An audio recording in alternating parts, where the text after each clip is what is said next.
Sudevaya. So, Hare Krishna, dear devotees, we are continuing our seminar on Gopalatapani Upanishad. Харе Кришна, дорогие преданные, мы продолжаем наш семинар по Гопалатапани упанишад. And today we go on with Shloka 16, И сегодня мы продолжим изучать 16-я шлока, which says, который говорит: Vayur yatha yako bhavanam pravishto janye jane pancharupa bhabuva Krishnas tathai kopi jagat ditartham sadena sho panchapado vibhati. Just as the air enters into the universe and takes 5 forms in each body, so too does Krishna, the One, take this 5-sectioned form of sound for the welfare of the world. Подобно тому, как воздух, проникая во Вселенную, принимает 5 форм в каждом теле, так и Кришна, будучи единым, принимает форму этого звука, состоящего из 5 частей, ради благополучия всего мира. Om Agyanati Mirandasya Gyananjana Shalakaya Chakshurun Militamina Tasmai Shri Gurave Namaha Shri Chaitanya Manobhishtam Stapitamina Bhutale Swayam Rupa Kadamiham Dadati Swapadantikam Vanchakalpaturbhascha Kripasindubhaivacha Patitanam Pavanipa Vaishnavibhao Namo Namaha Jai Shri Krishna Chaitanya Prabhu Nityananda Shri Advaita Gadadhara Shivasadi Gaura Bhakta Vrinda Hare Krishna, Krishna Krishna, Hare Hare, Hare Ram, Ram Ram, Hare Hare. Gurave Gaurachandraya Radhikaya Tadalaya Krishna Krishna Bhaktaya Tad Bhaktaya Namo Namaha. I think devotees are remembering the description that Srila Prabhupada is giving.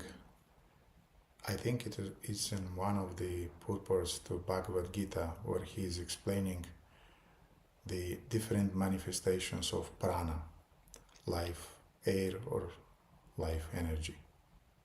Я думаю, преданные помнят, как Шрила Прабхупада в одном из своих комментариев, кажется, это была Бхагавад-гита, описывает разные проявления праны, воздуха. So prana is the same, but the same energy is manifesting and has different functions in the body. То есть прана — это одна энергия, это та же самая энергия, которая появляется по-разному в теле.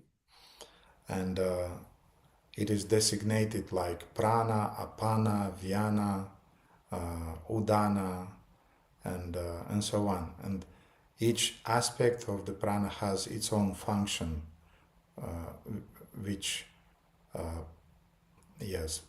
makes to work different organs in the body. И у праны есть много разных аспектов и названий, которые Гурудев перечислил. Все они отвечают за работу разных органов и имеют разное влияние на органы в теле. So when udana is working, then even Prabhupada is saying we are yawning. Когда работает удана прана, мы зеваем, Шрила Прабхупада говорил. Or when vyana is working, then other function in the body is turned on.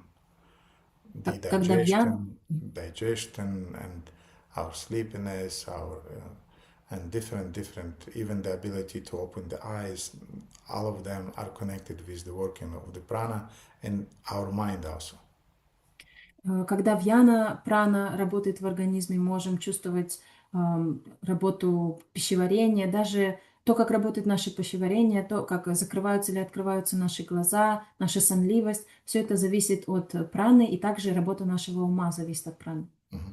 I don't remember exactly which one is responsible for what. I'm sure Srila Prabhupada is explaining it in his purpose to Bhagavad Gita and to Bhagavatam also. I don't have the exact reference, but this is the principle. Сейчас я не помню, какая конкретно прана отвечает за какую функцию. Шрила Прабхупада перечислял это в своем комментарии, я уверен. Но сейчас мы говорим о принципе. So the principle is that the same prana enters in different bodies and manifests itself in 5-fold aspects as prana, apana, samana, udana, and vyana. Принцип заключается в том, что прана, энергия проникает в 5 разных частей тела и принимает 5 разных форм праны. Прана, удана, вьяна и так далее. And it's happening in the bodies of all living entities in the universe. И это происходит в теле каждого живого существа во Вселенной. So Baldevi Bhushan in the purport to this verse, he is saying that in a similar way, although Gopal mantra has a fivefold composition, И Баладева Видябушина в комментарии к этому стиху говорит, что таким же образом, как мантра, пятислоговая мантра, Gopal mantra, Гопал мантра состоит из 5 слогов. Klim Krishnaya Govindaya Gopijana Vallabhaya Swaha, although it's fivefold, it still represents just one entity. Несмотря на то, что она состоит из 5 слогов, она представляет собой одно живое существо, одну личность, одно существо. And guess who is that one entity?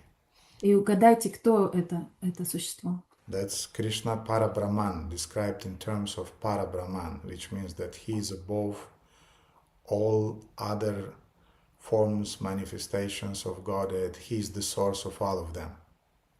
Это Кришна, которого называют Парабраман, который является источником всех полубогов, всех...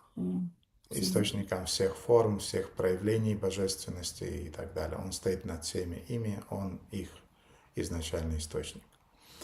Now, the same thing, this idea that Krishna is Parabrahman, not other entity, is the supreme above everybody else, is of course described almost in every verse of Gopalatapani Upanishad. И вот эта идея о том, что Кришна является парабраманом, что именно он является верховным, можно проследить эту идею почти в каждом стихе Гопалатапани Упанишад. For example, later in the second chapter we would read Om Yasau Param Brahma Gopala. The coward is Parama Brahman, a person. So that Gopal, coward, is the Parama Brahmana, a person. Например, в следующей главе, во второй главе Гопалатапани Упанишад, мы прочитаем следующий стих, в котором говорится, что пастух — это парабраман, личность. And all the three worlds are offering him obeisances. И все 3 мира выражают ему почтение и поклоны. And in the purport written by Vishwanatha Chakravarti Thakur, he's explaining. И в своем комментарии Вишванатха Чакраварти Такур объясняет, why Gopal is designated as Parama Brahma, or the supreme Godhead above all other forms. почему Гопала называют парабраманом или верховным Господом, который возвышается над всеми. And he's referring to Bhagavad Gita itself. И он ссылается на Бхагавад-гиту, To the verse 14:27. на стих 14:27. Brahmanohi pratishtaham, that I am the basis of the impersonal Brahman, which is immortal, imperishable, and eternal. Я основа безличного Брамана, бессмертного, неуничтожимого и вечного. And is the constitutional position and ultimate happiness. Который есть сосредоточение высшего изначального блаженства. So, for the benefit of the world, as our today's verse is stating, this one Parabrahman is manifesting himself in these fivefold words, fivefold aspects of Gopal mantra. И так, как утверждается в сегодняшнем стихе, этот единый верховный парабраман для блага всего мира проявляет себя в форме 5. And why he's manifesting himself? What is the reason? И почему он так проявляет себя? В чем заключается причина? But Vishwanatha Chakravarti Thakur is saying to give spiritual life to the world's inhabitants. Вишванатха Чакраварти Такур говорит, для того, чтобы дать жизнь населению, обитателям мира, обитателям Вселенной. So in other words, the essence of initiation of the spirit, our spiritual life starts with initiation, with diksha. Наша духовная жизнь начинается с инициации, с дикши. The main aspect of diksha is the transmitting of the mantra and of knowledge, divya jnana. Самый главный аспект дикши – это передача знания и мантры дикши. Technically, knowledge is concentrated in the form of the mantra. Технически говоря, знание заключено и сконцентрировано в мантре. And Sambandha Gyan, Abhideya, and Prayojana Gyan is the knowledge that accompanies the mantra, explaining the meaning of the mantra and the final destination that mantra should lead us. И самбанда, абхидея и прайоджана гьяна – это сопутствующее знание, которое объясняет аспекты мантры, куда она должна нас привести. So therefore, when Vishwanatha Chakravarti Thakur is saying that he is manifesting himself in this form to give life to the world's inhabitants, it means that he is giving the essence of spiritual life in the form of Gopal mantra, which is the main mantra, main Diksha mantra transmitted at the time of initiation. То есть, когда Вишванатха Чакраварти Такур говорит, что Кришна проявляет себя и дает жизнь всем живым существам, он имеет в виду, что вот эта Гопал-мантра является источником жизни и источником духовной жизни для всех живых существ. Now, the Vedantic literature describes different reasons why the Lord created the universe. И Веды, в Веданте описываются разные причины, почему Господь сотворил этот мир. For example, it is described that the Lord creates the universe because of bliss. Например, одна из причин, что Господь сотворил этот мир из блаженства. Interesting that humans sometimes are thinking who created the universe and how it was created. Интересно, что люди иногда задумываются, кто сотворил эту вселенную и как ее сотворили. And the Vedas are going even farther than that. Vedas are saying why the universe was created. Но в Ведах говорится дается еще больше информации. В Ведах говорится, для чего, зачем этот мир был создан. So, as I said, one of the reasons is that this is the expression of the Lord's happiness. И, как я уже сказал, одна из причин – это проявление блаженства Господа. He's just feeling happy and he wants to do something. Он просто чувствует себя счастливым и хочет что-то сделать, сотворить. Then we have different other reasons which take place in parallel with that original one. И у нас есть еще другие причины, которые параллельны той основной причине. And one of the secondary important reasons why the Lord created the universe is for the sake of His own devotees. Еще одна вторичная, но очень важная причина, по которой Господь сотворил этот мир, это ради блага своих преданных. Sometimes when during the outreach programs we are saying that the Lord created the universe for the benefit of the conditioned souls. Иногда во время наших проповеднических программ мы говорим, что Господь сотворил этот мир на благо обусловленных душ. So the Lord in this way is giving the conditioned souls a platform to realize their own desire to control. Таким образом, Господь дает обусловленным душам платформу для реализации своего желания контролировать. And Prabhupada often is comparing the material world with a prison house. И очень часто Шрила Прабхупада сравнивает материальный мир с тюрьмой. Actually, the word Durga means prison house. Вообще-то слово «дурга» означает это тюрьма. And the deity Durga Devi, she is the superintendent of that prison house. И божество Дурги, она является настоятелем, она является надзирателем в этой тюрьме. But still, those are the secondary reasons. Но все это второстепенные причины. Because one of the primary reasons why the Lord is creating the universe is to facilitate the spiritual advancement of his devotees. Потому что одна из первостепенных причин, по которой Господь создает этот мир, это помочь своим преданным заниматься в духовной жизни. Дать им возможность духовно продвигаться. And I gave already that example a few times, I think, during this seminar. But first of all, Manda Sumanda Matayo, the memory in Kali Yuga is very short. I'm sure many of you already forgot about it. And the second is that it's so important that I want to repeat it again. И хотя я уже несколько раз во время этого семинара приводил этот пример, но в Кали-югу у людей очень короткая память, и этот пример настолько важный, что я хочу повторять его снова и снова.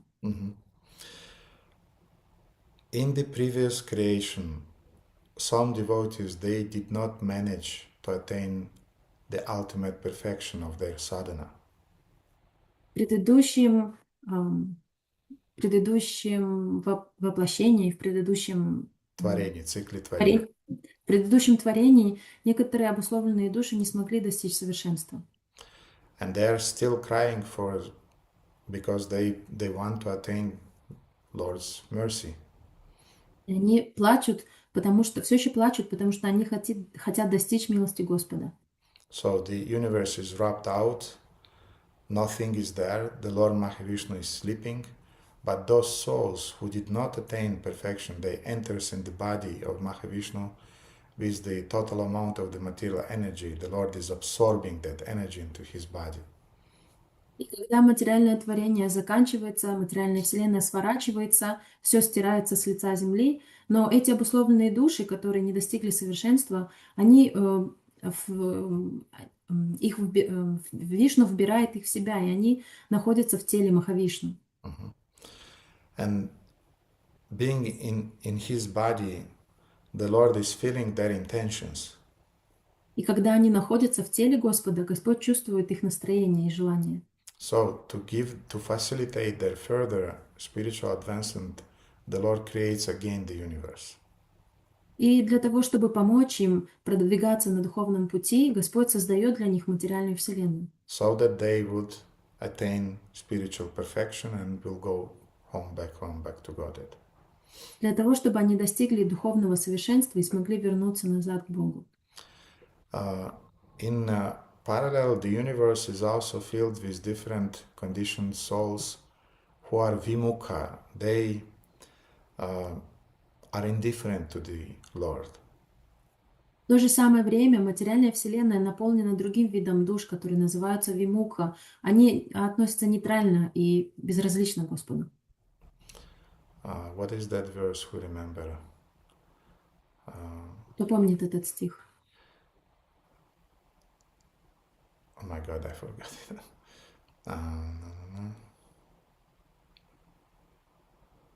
We have Bahir Mukha and Sevan Mukha. Sevan Mukha Hijihvadao. Who remembers that verse? Sevan Mukha Hijihvadao. How it starts? Кто помнит, как начинается этот стих? Севан Мукха Хичихвадау. Атак Шри Кришна Намади. Yes. Атак Шри Кришна Намади набавит грахам индриях. Враджрани. Спасибо большое. Атак Шри Кришна Намади набавит грахам индриях. Севан Мукха Hijihvadao. С вами вас Пуратьядау. So, Atak Shri Krishna Namadi Nabhavit Grahyam Indriyai is your conditioned, materially covered, material senses. You cannot grasp, you cannot reach or access the transcendence, the Lord's holy name, His form, and so on. Своими чувствами, материальными чувствами, покрытыми материальной обусловленностью, мы не можем достичь формы Господа, Его имени и так далее. But Seva Unmukha Hijihvadao, if you turn your face to the Lord, Seva Unmukha, you turn your face to the service of the Lord. Но если Севан Унмукха, вы поворачиваетесь лицом и разворачиваетесь в сторону Господа и в сторону служения Ему, then you receive all the revelations of those transcendental items. Тогда вы получаете в сердце реализацию этих трансцендентных вещей. So we have two states, Sevan Mukha and we have Vimukha or Bahir Mukha. И таким образом существует два состояния — севан-мука и бахир-мука. or vimukha, which means that Мгм. we either turn our face to the Lord or we turn our face from the Lord. Что означает, либо мы смотрим в сторону Господа, либо отворачиваемся от Него. So even when we are envying somebody, we know that our body language is speaking about it. You don't want to look at him or at her. You kind of like unconsciously turn away from her. You turn your back to that person. You ignore him or her. This is the manifestations of envy. И даже на языке тела мы знаем, что когда мы завидуем кому-то, мы не хотим этого человека видеть, и наше тело, оно непроизвольно поворачивается в сторону, мы отворачиваем голову или поворачиваем корпус, то есть так проявляется зависть. Mhm. So in the same way, when the living entity is allergic to the Supreme Lord, she becomes vimukha or bahirmukha. She is turning away from the Lord. Таким же образом, живое существо, когда оно становится чувствует аллергию по отношению к Верховному Господу, оно становится бахир-мука или вимука, то есть оно отворачивается от Верховного Господа. So the Lord primarily creates the universe for sevonmukha, for devotees who turn their faces and their hearts to Him. Итак, в первую очередь Господь создал эту вселенную для душ, которые являются севан-муха, которые смотрят на Него и хотят служить Ему. But there are also those who don't have any interest to serve Him. Но существуют также души, у которых нет никакого желания служить Ему. Unfortunately, they are in the majority. И, к сожалению, большинство. So, by associating with sadhakas who remained from the previous creation, those conditioned souls also are benefiting and are starting their spiritual evolution. И общаясь с садаками, которые остались после прошлого творения, такие безразличные души начинают развивать в себе стремление к преданному служению. So the souls, the devotees from previous creation, in this creation attain perfection. Итак, преданные, которые остались с прошлого творения, они в этой жизни достигают совершенства. And the conditioned souls who in this creation associated with devotees, they become devotees for whom next creation will take place. А преданные, которые только в этом творении начали совершать преданное служение, они становятся теми душами, которые в следующем творении достигнут совершенства. So the Lord has a spiritual purpose in creating the universe. It's not created just for the benefit of conditioned souls. Так у Господа есть свой план в сотворении материальной вселенной. Материальная вселенная не творится только для обусловленных душ. Like some religions, unfortunately, they are stressing that the universe, the planet, the nature is created so that and even the animals are created so that the humans will dominate over them. К сожалению, некоторые религии утверждают, что все материальное творение, вся Вселенная и даже животные были созданы для того, чтобы человек доминировал над ними.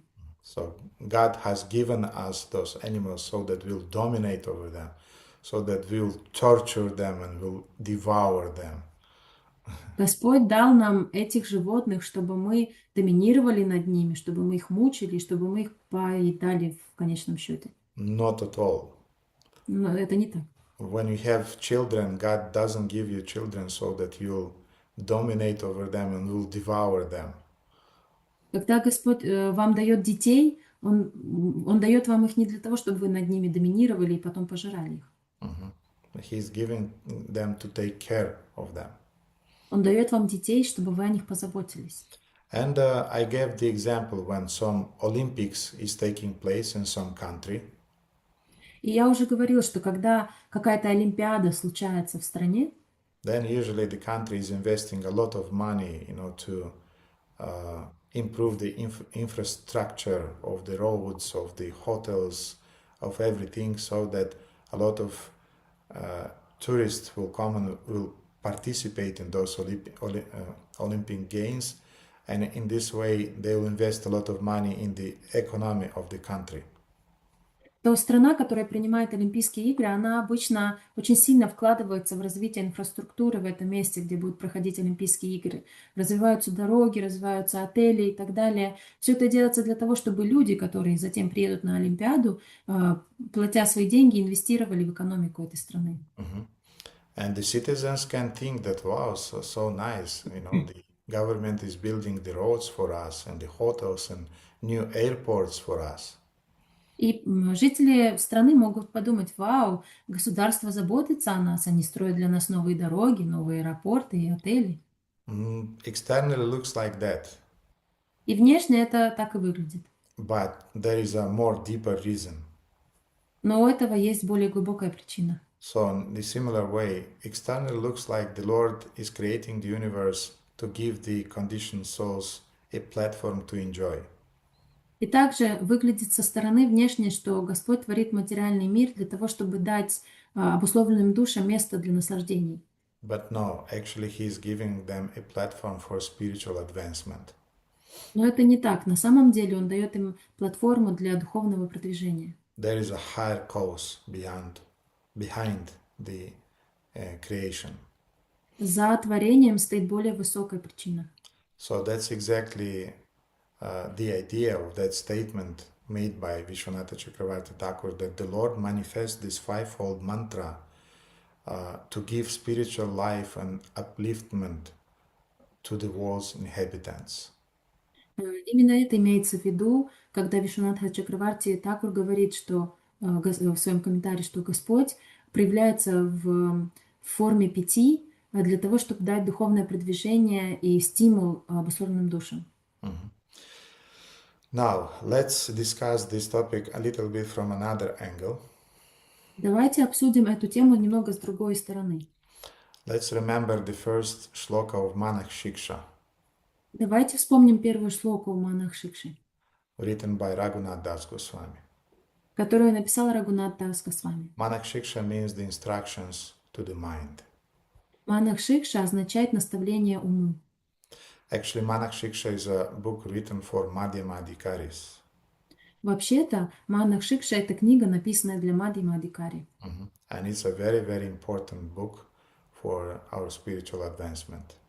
Это очень-очень важная книга для нашего духовного продвижения. Maybe after Gopalатapani Upanishad, we'll go in that direction. Let's see. Может быть, после того, как мы закончим Гопалатапани Упанишад, мы пойдем в этом направлении. Посмотрим.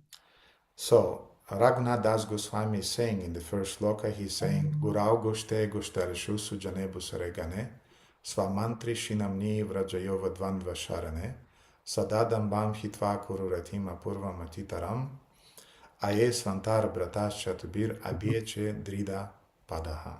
He's saying, my dear brother, my foolish mind, taking hold of your feet, I humbly pray to you with sweet words.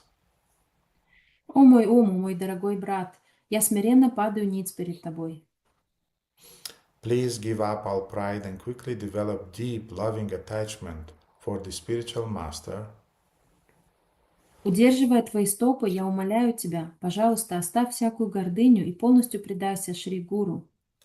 Shri Vraja Dhama, the residence of Raja, the Vaishnavas, the Brahmanas, Духовные обители в Раджадаме, жителям Враджи, всем вайшнавам, your Diksha mantras, the holy names of the Supreme Lord and the shelter of Shri Radha and Krishna, the eternally useful divine couple of Raja.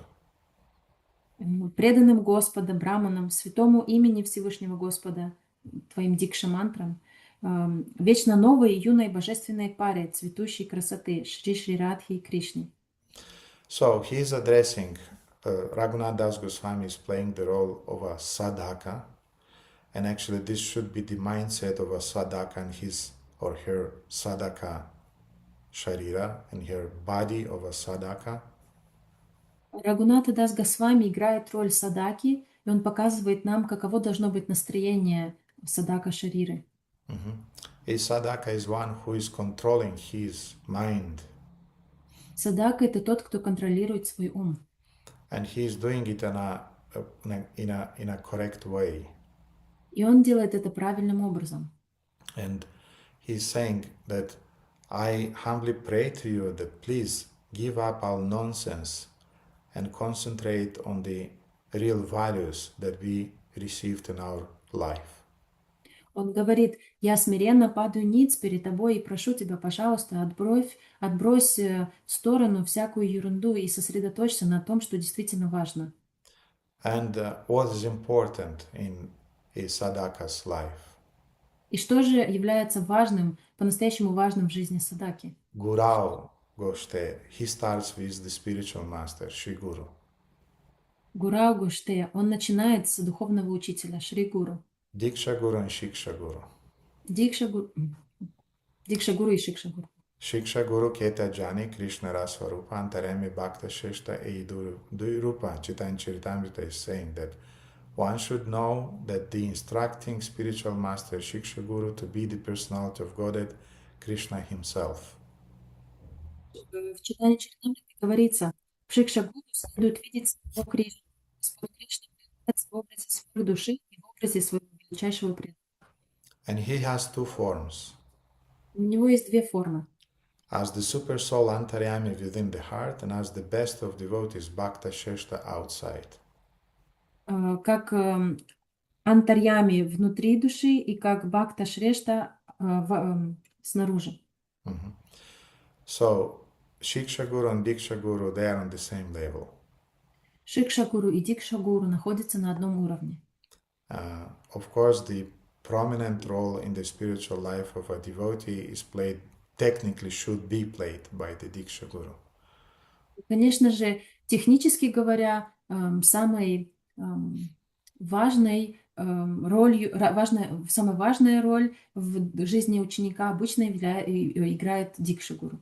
Должен играть Diksha. Должен играть Дикша Гуру. But sometimes, because of some circumstances, it's vice versa. The Shiksha Guru plays the most prominent role in the life of a disciple.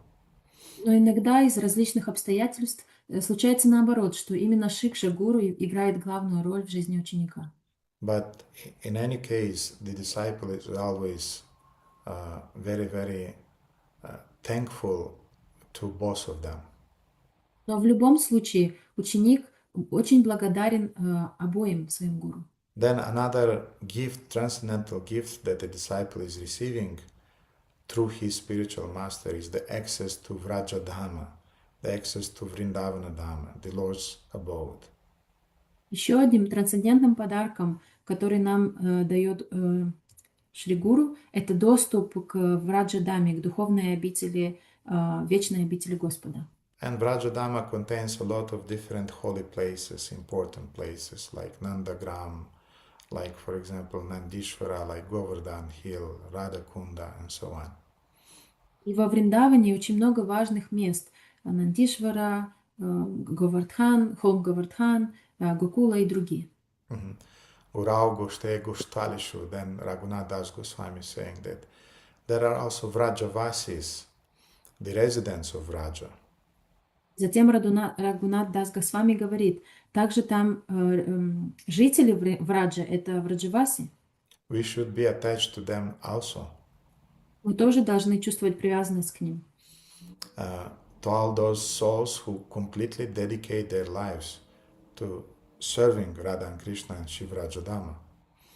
Тем душам, которые полностью посвятили свою жизнь и полностью привязаны к Радхе и Кришне. So some commentators are explaining that these are the Uttama Bhagavatas that are living in Vraja. Некоторые комментаторы называют их Уттама Бхагаваты, те, кто живет во Врадже. Gurau Goshte Goshtaleshu Sujane, then we have different devotees who are living in Vraja Dhamma. Суджане — это преданные, которые живут во Враджадаме. Devotees who belongs to different other sampradayas. Это преданные, которые относятся к другим сампрадаям. And they're also Vrajavasis and they're Vaishnavas and they're considered to be on the level of Madhyamadhikaris. We should respect them too. Они тоже являются преданными, они тоже являются Враджаваси, они относятся к уровню Мадхьямадхикари, и мы должны выражать им уважение также. Bhusvaragane, then there are different brahmanas who are living in those holy places. И также в этих святых местах живет множество браманов. they're considered to be on the level of Kanishta Adhikaris. Их считают на уровне Каништха-адhikari. And finally, Raghunath Das Goswami is saying, so, Gurau Goshte Goshtarishu Sujane Busaragane Swamantre. You should develop a rati, an attachment for your mantra, Swamantra that you received at the time of initiation. Дальше Рагунат Дас Госвами перечисляет сватантра. Ты должен развить вкус и привязанность к тем мантрам, которые ты получил во время инициации. You should appreciate the mantras that you are receiving. Ты должен ценить те мантры, которые ты получил. This is the best gift ever you received in all of your births in the material world. Это самый лучший подарок, который ты получил в материальном мире в свое рождение, в этом рождении. Нет, во всех рождениях. Во всех рождениях. Try to remember the best gift you ever received in this life. Старайся помнить, что является самым лучшим подарком, который ты получил в жизни.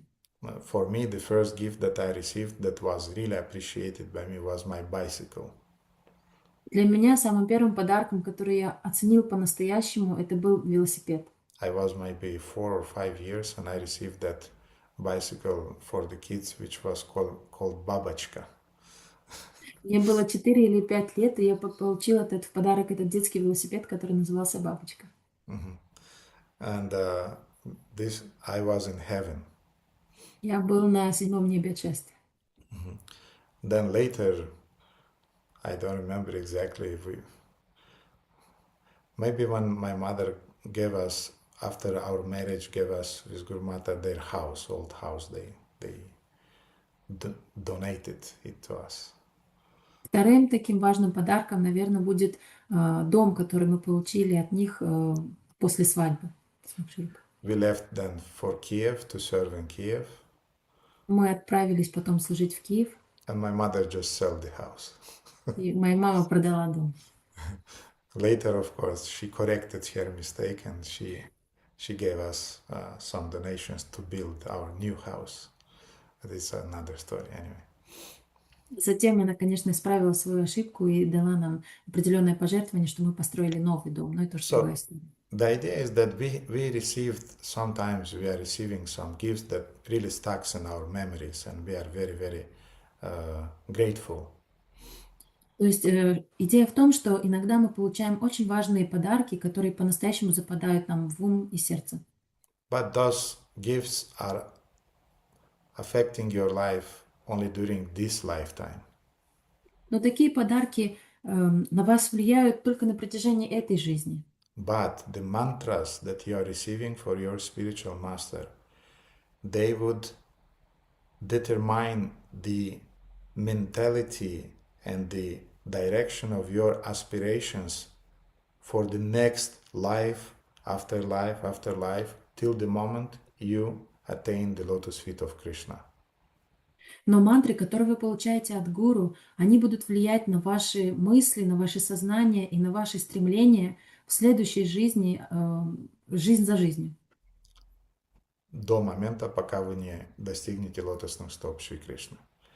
Therefore, this is the best and this is the most important ever gift that we receive in our millions and millions of births in this material world. Поэтому это самый лучший и самый важный подарок, который мы получаем на протяжении миллиона наших жизней. Now, who amongst you had the experience when you are giving a dear to you thing as a gift to somebody and that person is just taking that thing and is just throwing it away? У кого из вас был такой опыт, когда вы дарите что-то по-настоящему важное для вас другому человеку, но человек не ценит это и выбрасывает просто это ваш подарок? It's hurting you. Это вас ранит, правда? So the same thing is felt by Shri Krishna and by the spiritual master when he is delivering the mantras to the disciples, and the disciple are kind of like very, very casual, has a very casual attitude towards the Hare Krishna mantra or towards the Gayatri mantras that he or she received. Таким же образом Кришна и Шри Гуру, они чувствуют боль, когда передают вам мантры, вы относитесь к ним очень непочтительно и очень равнодушно. When devotees are not chanting their 16 rounds daily, Когда преданные не повторяют свои 16 кругов ежедневно. and devotees are not chanting their Gayatri mantras daily 3 times a day, Когда преданные не повторяют регулярно свои гайатри мантры 3 раза в день. or they're chanting them, but they're chanting really, really very formally. Или повторяют их, но очень-очень формально. You cannot have a relationship with the Lord because those mantras are meant to build your relationship with the Lord. У вас не будет отношений с Богом, потому что именно эти мантры созданы для того, чтобы у вас развивались отношения с Богом. If you want a relationship with your wife or with your husband, Если вы хотите развить отношения со своей женой или со своим мужем, there are certain things to be done in a certain mood. то вам предстоит делать определенные вещи в определенном настроении. You cannot build a relationship with your wife by saying, I love you. Okay. Вы не можете построить и развить отношения со своей женой, если вы просто будете так и «люблю тебя» бурчать под нос. So you cannot build a relationship with Krishna, Hare Krishna, Rom Boom, Burva, Brava, Swa Swa, Tat Savitur. Okay, what's the time now? Prasadam. Таким же образом вы не сможете развить отношения с Кришной, если вы будете так без интереса повторять и очень нечетко и очень быстро, неосознанно повторять свои мантры и гайатри мантры и торопиться на просад скорее. So we received the best ever gift in our lives, Мы получили самый лучший подарок в жизни, and the mood in which we should chant them should be in the mood of real appreciation of that gift and in the mood of I want to build a relationship with you, my dear Lord. и настроение, в котором мы должны повторять эти мантры, это настроение искренней, глубокой благодарности и желания развить отношения с Господом. So therefore Raghunath Das Goswami is teaching us that give up damba, give up pride. Поэтому Рагунат Дас Госвами учит нас: откажись от гордости. Sadadambam hitva kururatim. Damba includes many things. Damba includes ignorance, avidya. Дамба включает в себя множество понятий. Это невежество, авидия, Kapatya, dishonesty. капатья, нечестность, Asharalata, which means crooked-mindedness. шаралата или очень спекулятивный ум. So all those things are included in Damba, and he's saying Sadadambam, give it up. Все эти вещи включают в себя понятие дамба. И он говорит: оставь это. And instead develop apurva rati, which means real deep rati, real deep attachment to the Guru, to Goshte, to Vrindavan Dham, and to your Svamantra, to the mantras that you received at the time of initiation. И вместо этого развивай свою привязанность к Шри Гуру, к Враджадхаме, к жителям Враджи и к своим мантрам, которые ты And получил. he's calling them Svamantra, it's your mantras, you received them, appreciate them. И он говорит: сва-мантра, это значит, что это твои мантры, поэтому цени их. And we received the Brahma Gayatri or Surya Gayatri mantra. И мы получили Брахма Гайатри, Сурья Гайатри. We received also Guru Mantra and Guru Gayatri. Мы получили Гуру мантру и Гуру Гайатри. Or in the future you would receive those mantras. Или в будущем вы получите эти мантры. Along with Gaura Gayatri and Gaura Mantra. Также вместе с Гаура Гайатри и Гаура мантрой. And especially Gopal Mantra and Kama Gayatri mantras. They are the real essence of those Diksha mantras. И особенно важными являются Гопал Гайатри, и Гопал мантра и Кама Гайатри. Это истинный смысл всех этих мантр. Now, dear devotees, I really forgot, and I want you, please, kindly to remind me, what are the different revelations that are coming as a result of chanting the Hare Krishna Mahamantra. How the Lord would reveal to us step by step in a kind of like a sequence as a result of pure chanting of the Hare Krishna Mahamantra. Who knows? Итак, дорогие преданные, я что-то подзабыл, и очень прошу вас напомнить мне.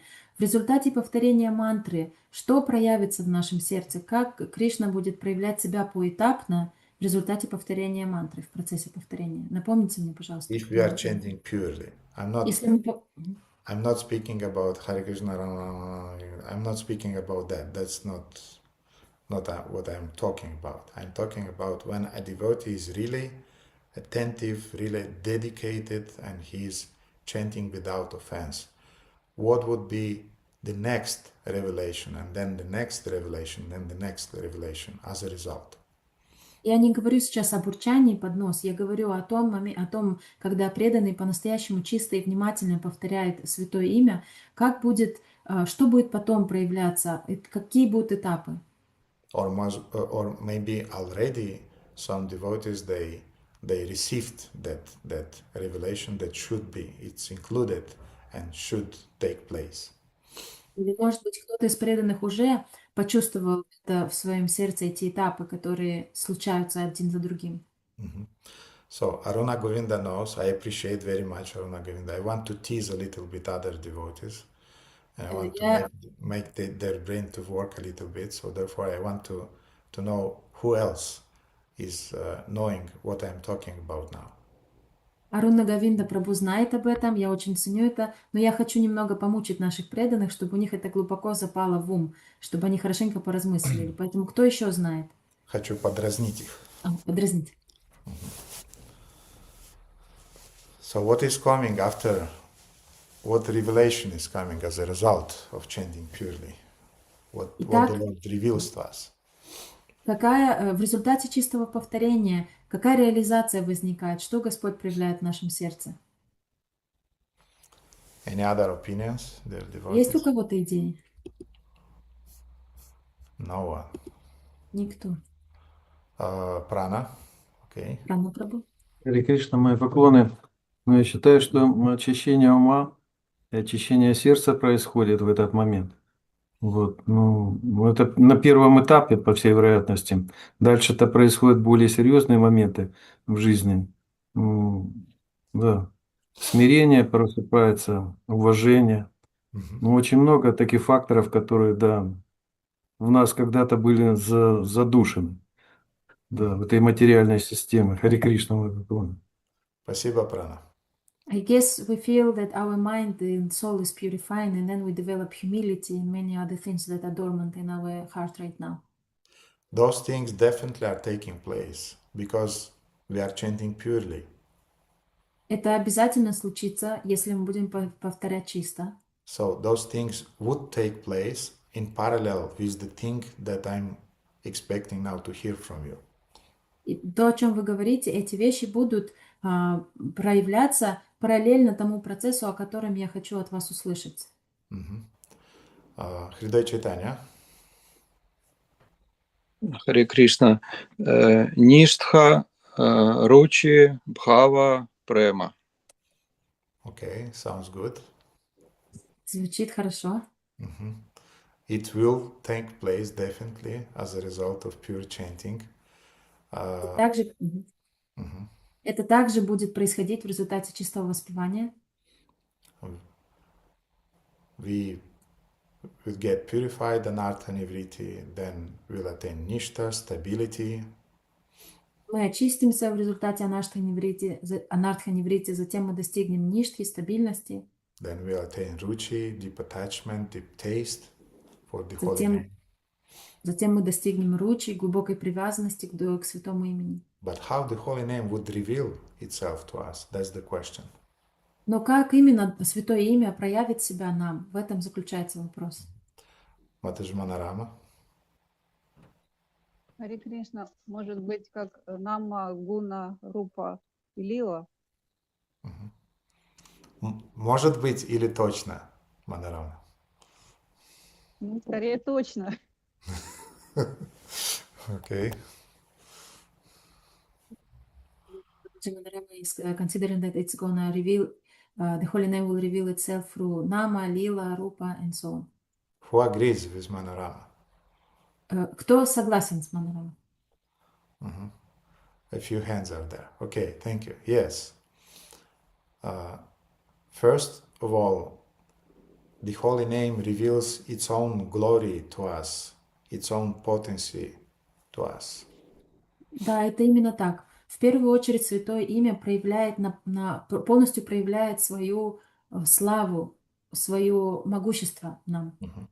We understand the principle Nama Nami Eka Tattva.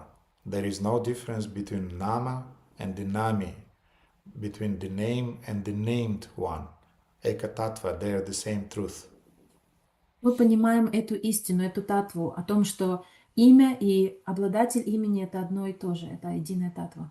And then as a result of this understanding, of this realization, the holy name reveals the next important item or aspect of itself. И в результате этого Святое Имя далее проявляет еще один важный аспект, which is called Rupa. Rupa means the form of the Lord. который называется Рупа или форма Господа. We'll understand the form of the Lord, will be attracted to the form of the Lord, and will accept that yes, this is the form of the Supreme Personality of Godhead. В этот момент мы поймем и примем Верховную Господа, мы поймем и примем, что да, именно это является Верховной формой Господа. And how would this practically manifest? И как это проявится практически? When you'll visit different temples, когда вы будете посещать различные храмы, you'll appreciate the form of Durga, you'll appreciate the form of Hanuman, you'll even appreciate the form of Lord Narayana or Lord Narasimhadev or Lord Ramachandra. Вы будете почтительны к форме Дурги Деви, к форме Ханумана, даже к форме Нарайны и так далее. But when you would see in a temple the form of Lord Shri Krishna, your heart will immediately сожмется, я не знаю, как сказать. It will tremble immediately because this is the form that the Lord revealed in your heart about Himself. This is His original form. Но когда вы увидите форму Шри Кришны, в этот момент ваше сердце сожмется, потому что это именно то, как Кришна будет проявляться перед вами, и вы будете понимать, что это та изначальная форма Господа. When we were walking with devotees in London in the, what this park was called? I think it was called Q Park or something. Yeah, Q Park. Когда мы гуляли с преданными... Q Garden. Q Gardens, yes. Thank you, Nikunja. Когда мы гуляли с преданными по Лондону, мы гуляли в парке, который в Q-Garden, сады, в садах, мы гуляли в садах. Amazing park, amazing garden. Это просто потрясающий парк, потому что это потрясающий сад. And at some point there was a statue.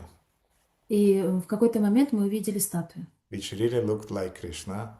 At least the bottom part of it was a boy, coward boy, with a flute in his hand, very, very similar with Krishna. В какой-то момент мы увидели статую, которая очень напоминала Кришну. По крайней мере, часть его тела была очень похожа. Он держал флейту в руках, он был похож на пастуха. Down it was naked, so it wasn't Krishna. Нижняя часть тела у него была без одежды, поэтому это не было похоже на Кришну. But the bottom part, it was really like Krishna. We as devotees mean, oh, Krishna is here. Верхняя часть его тела была очень похожа на Кришну, и мы всеми преданными очень сильно вдохновились, когда увидели, о, это же Кришна. I should find that picture. I made a picture, and I think I sent it already, but maybe I'll resend it today. If somebody will remind me, then I'll find it again. We'll send it. So you'll have a special relationship not only with the name, but with the form of Shri Krishna. Я поищу эту фотографию. Может быть, я ее уже отправлял, но если вы напомните мне, я отправлю ее еще раз. То есть мы должны развить отношения с формой Кришны. у нас разовьется особое отношение с формой Шри Кришны. And then later the holy name, after revealing to us the rupa, the form, its form, the form of Shri Krishna, the original swarupa of Shri Krishna, then nama, rupa, guna, the transcendental qualities of Shri Krishna would be revealed to us, also as a result of pure chanting. We are continuing chanting, and this chanting would reveal to us the rupa, the form of the Lord, and then the qualities of the Lord. Итак, продолжая чисто повторять Святое Имя, мы реализуем, осознаем наму, затем рупу, форму Господа, и следующим этапом будет гуна. Это качество, трансцендентные качества Господа, которые мы поймем, которые проявятся для нас в результате чистого повторения. And those qualities would be very, very attractive to us. И эти качества будут очень привлекательными для нас. Dear devotees, tell me quickly one quality that really, really you like in Shri Krishna. Дорогие преданные, очень быстро дайте мне одно качество, которое вас очень привлекает в Кришне. Knowledge. Знание. Knowledge. Okay, very good. Хорошо. Динабанду. Враджарани, еще раз. Враджарани. Как? Красота. Красота, beauty. Okay, very good. Who else? Compassion. Compassion. Left. Okay, karuna. Сострадание. Yes, very good. Mihai wrote about Bhaktavatsala. Yes, he's taking care about his devotees. He likes his devotees. Он любит и заботится о своих преданных, Бхактаватсала. Prana.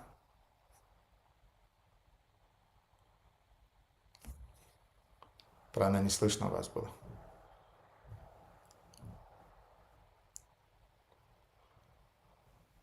Отрешенность его. Его отрешенность. Okay. His His detachment. detachment. Okay. Prana has a very interesting rasa with Krishna. У Праны Прабху очень интересная раса с Кришной. Prana, can you reveal me what's your rasa with Shri Krishna if you appreciate his detachment? Можете мне сказать, какая ваша раса с Кришной, если вы цените в нем больше всего его отрешенность? Why do you like your wife? She is really detached from me. Почему вы любите свою жену? Она очень отрешенная от меня. Well, okay. I'm joking now, of course. Я шучу, конечно. Нила Мадава.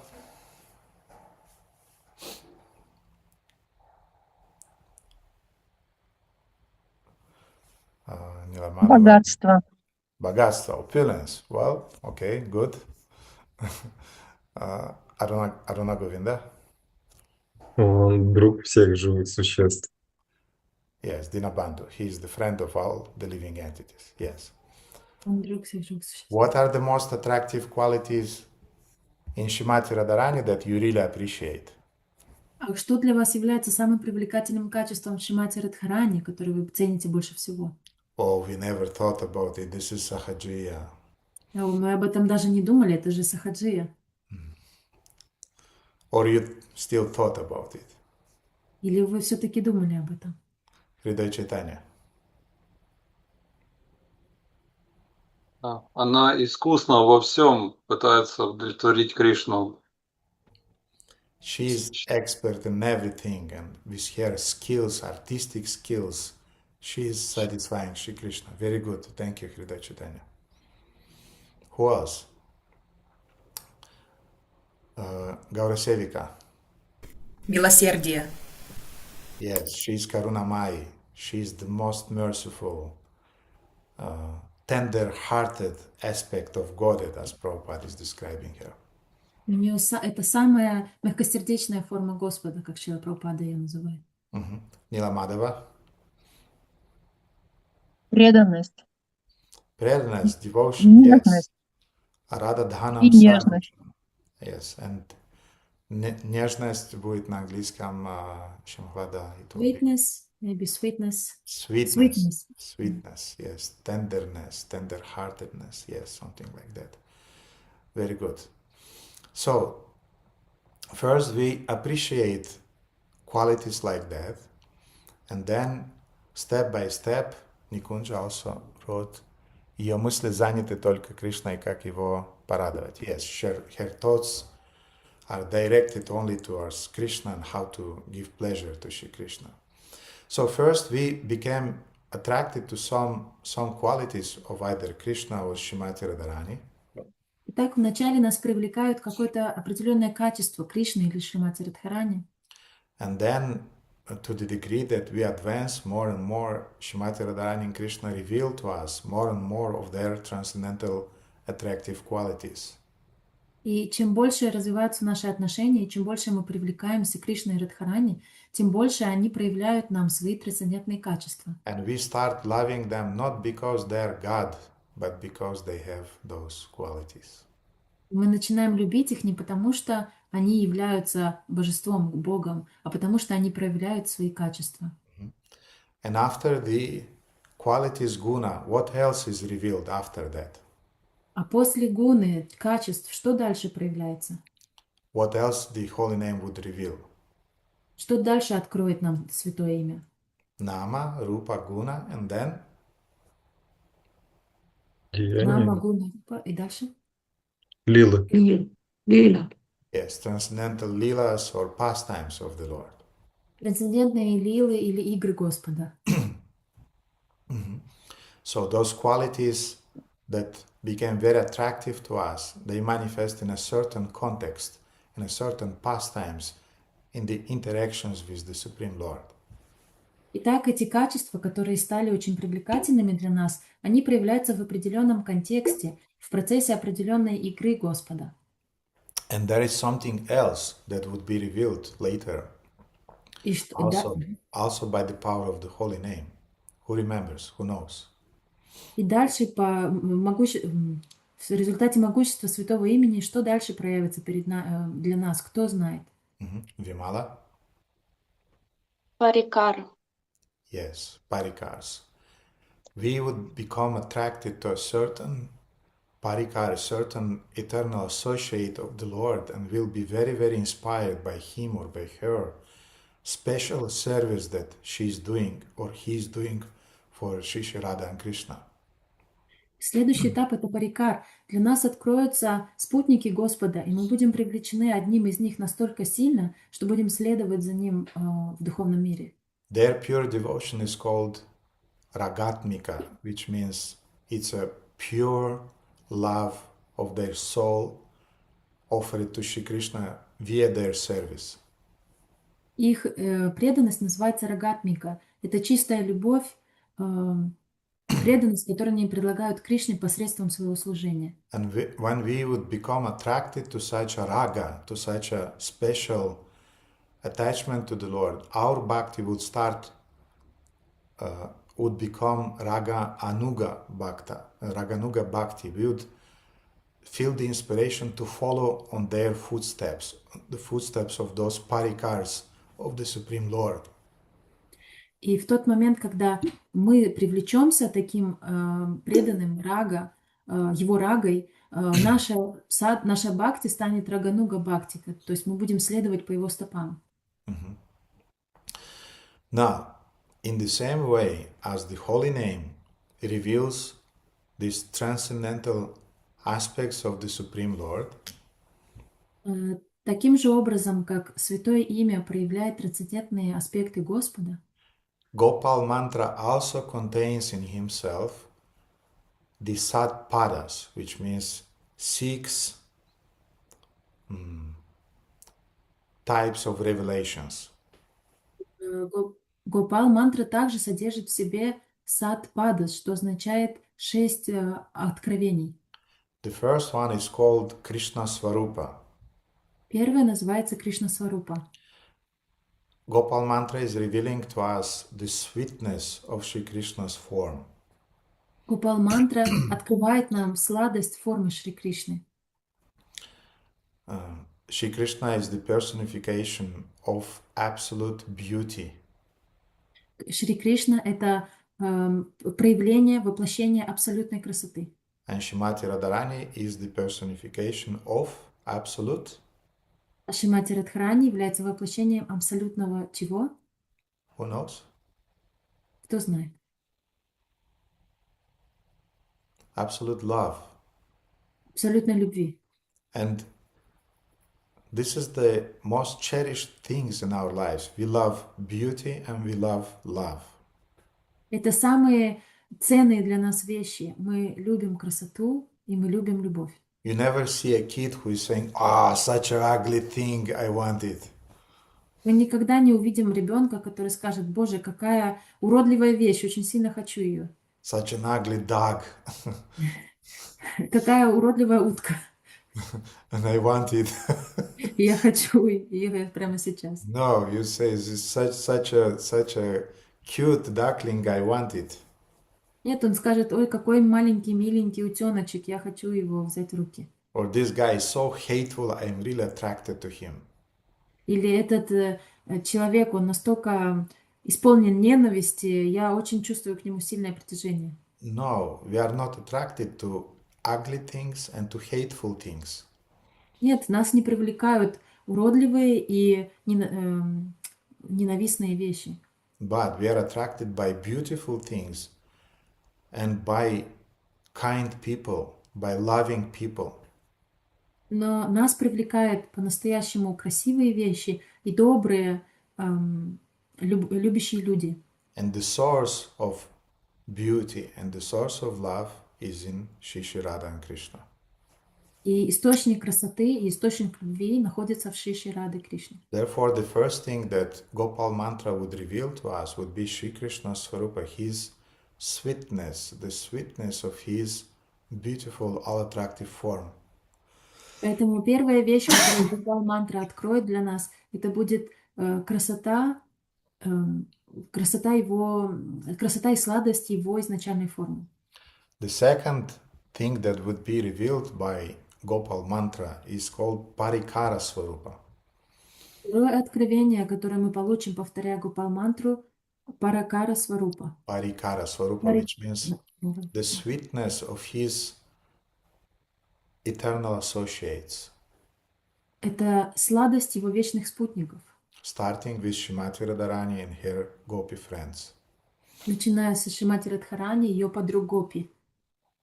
Then the third thing that would be revealed by Gopal mantra would be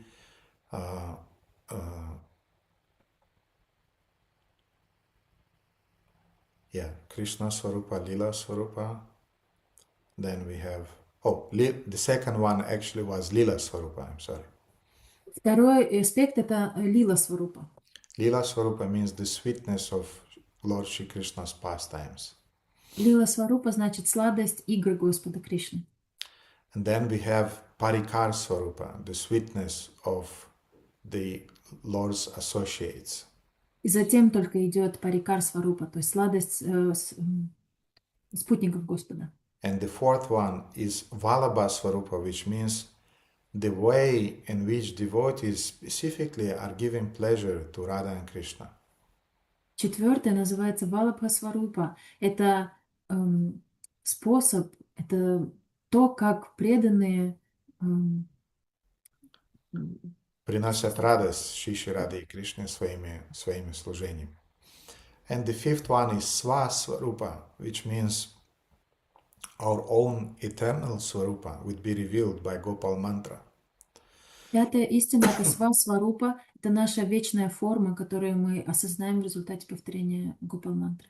It will be either in form of a manjari, of a gopa, of a tree in the spiritual world. Это будет форма манджари или гопа, или форма дерева в духовном мире. Or maybe a parrot, a peacock, whatever, a cow. Может быть, это будет попугай или павлин, или, может быть, корова. Whatever form it would be, you'd be absolutely happy with it. И что бы это ни было, какая бы эта форма ни была, поверьте, вы будете абсолютно счастливы в ней. And the sixth revelation that would be revealed by Gopal mantra is called Chit Prakriti, which means your own mood in serving Radha and Krishna or the Supreme Lord in your spiritual body. И шестое откровение называется чит пракрити, ваше собственное настроение, ваше собственное ваше настроение, которое вы проявляете в служении Кришне. And you'll manifest your form in serving Radha and Krishna under the anugatya, under the shelter of a specific guide, specific devotee, eternal parikar of the Lord, who is most inspiring to you. И вы проявите это свое настроение под руководством, под анугати, под руководством преданного, который особенно близок к вам, который особенно вдохновляет вас. Это парика, спутник Господа. So all those things are would be revealed by Gopal mantra. Все эти вещи будут явлены нам Гопал мантрой. In the case that we'll develop rati, real attachment to our diksha mantras. В том случае, если мы будем развивать рати, настоящую привязанность к повторениям своих мантр. This is the meaning that Parabrahman Shri Krishna manifests himself in this fivefold form of Gopal mantra. Вот в чем заключается значение того, что Кришна проявляет себя в этой форме этой пятислоговой мантры. To give spiritual life to the world's inhabitants. Для того, чтобы дать свет обитателям Вселенной. World's inhabitants in this case means devotees who are aspiring to build their relationship with the Lord. Обитатели Вселенной в этом контексте имеется в виду преданные, которые хотят развить свои отношения с Господом. So now let's go to the next mantra 17. Давайте перейдем к следующей мантре, это 17-я мантра. Te huchu upasana metasya paramatmano govinda sakya darino brutiti. The sages said, tell us the means of worshipping upasana, the Supreme Soul, Govinda, who contains everything. Мудрецы сказали, поведай нам о способе поклонения Упасана, высшей душе Говинды, который содержит в себе все сущее. So, who are those sages? И кто же эти мудрецы? Who remembers, by the way, who are those sages that are talking with Lord Brahma? Кто помнит из вас, кстати, кто это 4 мудрецы, которые разговаривают с Господом Брахмой? Шамхлада уже вам подсказала, что это 4 мудреца. I gave a hint by mistake. So, those are, of course, the 4 Kumaras. Это были 4 кумара. The 4 Kumaras were not just ordinary sages. 4 кумара были необычными мудрецами. Because usually Mahabharata and Ramayana depicts the sages as some yogis with dreads who their bodies are covering with ashes from the yagyas that they're doing. Махабхарата обычно описывает мудрецов как таких йогов с дредами, с сплетенными волосами, их тела покрыты пеплом от яги, которые они проводят. And they're dedicating their time to meditation and to tapasya, to austerities. И они посвящают все свое время медитации и тапаси, аскезам. And amongst the demigods there is a hierarchy. Демигод? Среди полубогов существует иерархия. And in the same way, amongst the sages there is also a hierarchy.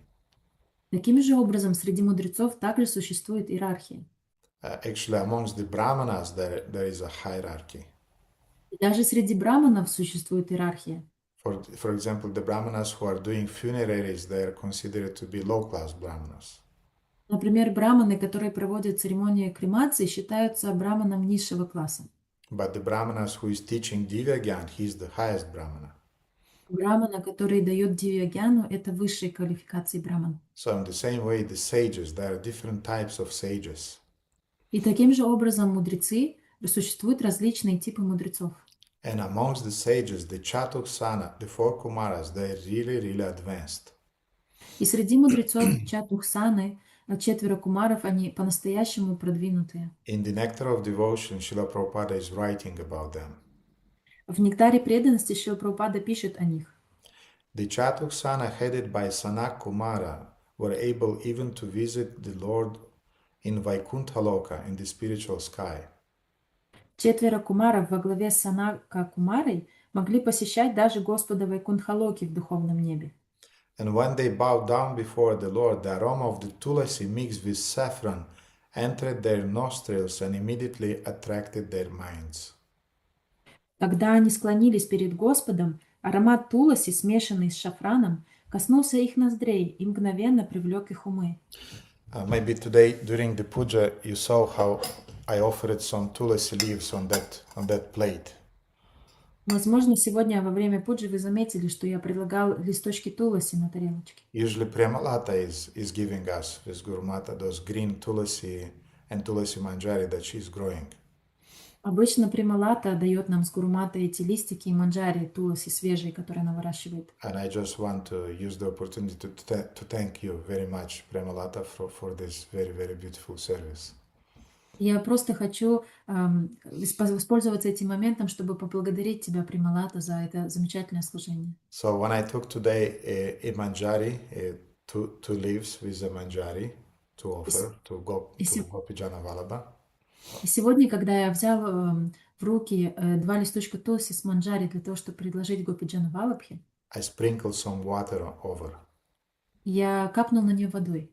And as soon as I little bit pressed it to wash, И как только я чуть-чуть прикоснулся, надавил на нее, чтобы омыть, a wave of this tulasi aroma immediately hit my nose.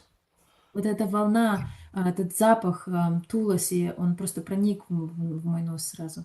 And I remembered this statement about 4 Kumaras that just by smelling the aroma of tulasi leaves offered to the Lord, and those tulasi leaves that were on the Lord's feet, just by that they became devotees. Я вспомнила это утверждение, что просто почувствовав запах, аромат туласи, которые были предложены стопам Господа и которые находились у стоп Господа, 4 кумаров стали преданными. So стали their minds became attracted to the Lord. Их ум привлекся Верховным Господом. And Prabhupada is explaining in the Nectar of Devotion Еще Прабхупада объясняет в Нектаре преданности, that although these 4 saints, saintly persons, were always absorbed in the thought of impersonal Brahman, хотя эти 4 святых всегда были поглощены мыслями о безличном Брамане, from association with the Lord and from smelling the tulasi leaves, the hairs on their bodies immediately stood up. от соприкосновения с Господом и от запаха листьев туласи волосы на их телах тотчас поднялись дыбом. Well, the hairs on my body did not stood up, but I was very, very grateful to Premalata. And thank you so much for the service, Premalata. It's directly offered to the Lord. Волосы не встали дыбом на моем теле, но я сразу же почувствовал и вспомнил Прималату, и я очень благодарен тебе, Прималата, за это служение. Эти манджари и листья, они были переданы напрямую Господу. So Prabhupada is explaining here that even a person who attains Brahman realization, if he is associating with the devotees of the Lord, who are engaged in pure devotional service, he would also become attracted to the personal features of the Lord. Это показывает, что даже человек, находящийся на уровне осознания Брамана, попав в общество преданных, занятых чистым преданным служением, немедленно привлекается личностным аспектом Господа. So technically, before meeting Lord Brahma in this encounter, the 4 Kumaras were Brahmavadis. They were not devotees yet. Технически говоря, 4 кумаров до того, как встретились с Господом Брамой, они были Брамавади, они еще не были преданными. But Lord Brahma initiated them into Gopal mantra. Но Господь Брахма инициировал их в Гопал-мантру. And they wanted to go deeper in their understanding about the meaning of the mantra. И они хотели погрузиться вглубже и понять значение Гопал-мантры. Thus, they are showing the proper mood of a disciple who wants to go deeper in his or her understanding of the mantra. Таким образом, они показывают истинное настроение ученика, который хочет погрузиться вглубь значения мантры, которую он получил. Mm-hmm. And the sages, they inquire from Lord Brahma. И мудрецы спросили у Господа Брамы: Tell us the means of worshipping upasana of the Supreme Lord Govinda. «Поведай нам о способе поклонения упасане высшей душе Говинде». So previously you told us about dhyayet and bhajet, about worshipping and about meditation. But now we want to go deeper in understanding what exactly means to how exactly can we worship him on the from the external point of view also, not just from the point of view of our internal meditation. Мудрецы говорят, что ранее ты сказал нам о процессе медитации и о процессе поклонения на Верховного Господа. Мы хотим узнать более детально, как именно мы можем поклоняться Господу внешне, не только в своем сердце в процессе медитации. And in the following 18 and 19th shloka, и в последующих 18 и 19 шлоках Lord Brahma is replying. Господь Брахма отвечает. He's saying, one should establish, draw a throne, Pitta, with a golden lotus of 8 petals, in whose center are 2 interlocking triangles. Брахма сказал кумарам: следует воздвигнуть престол Питху в виде золотого 8-лепесткового лотоса, в центре которого расположены 2 пересекающихся треугольника. One should place the Kama Bija, the seed of one's actions, within that.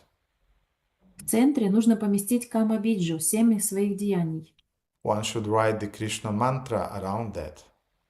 Вокруг нее следует начертать Кришна-мантру. One should write the syllables of Kama Gayatri on the stamens. На тычинках лотоса нужно написать слоги Кама-гайтри. And drawing a square surrounded with 8 thunderbolts. И, начертив квадрат, окружить его 8 изображениями молний. One should then worship various deities in the 7 avaranas. Затем следует поклоняться различным божествам в 7 аваранах. One should worship the Lord with the 16 items with devotional meditation at the 3 junctures of the day. Господу следует поклоняться с использованием 16 подношений, упачар, сопровождая это преданной медитацией в 3 переходных времени суток. The worshipper will attain all 4 purusharthas by this worship.